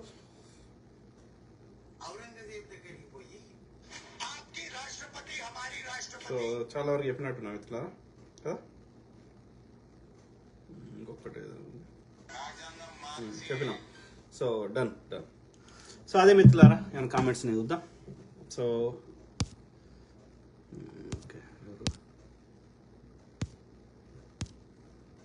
పెద్దగా ఏం కామెంట్స్ లేవు। సో ఐ కీప్ టాకింగ్, మాట్లాడుతూనే ఉంటా, ప్రతి అంశం మీద అవగాహన చేయడానికి నా వంతు నేను కృషి చేస్తా। సో సర్వే జన సుఖినో భవంతు, God bless all, take care, good night, by by.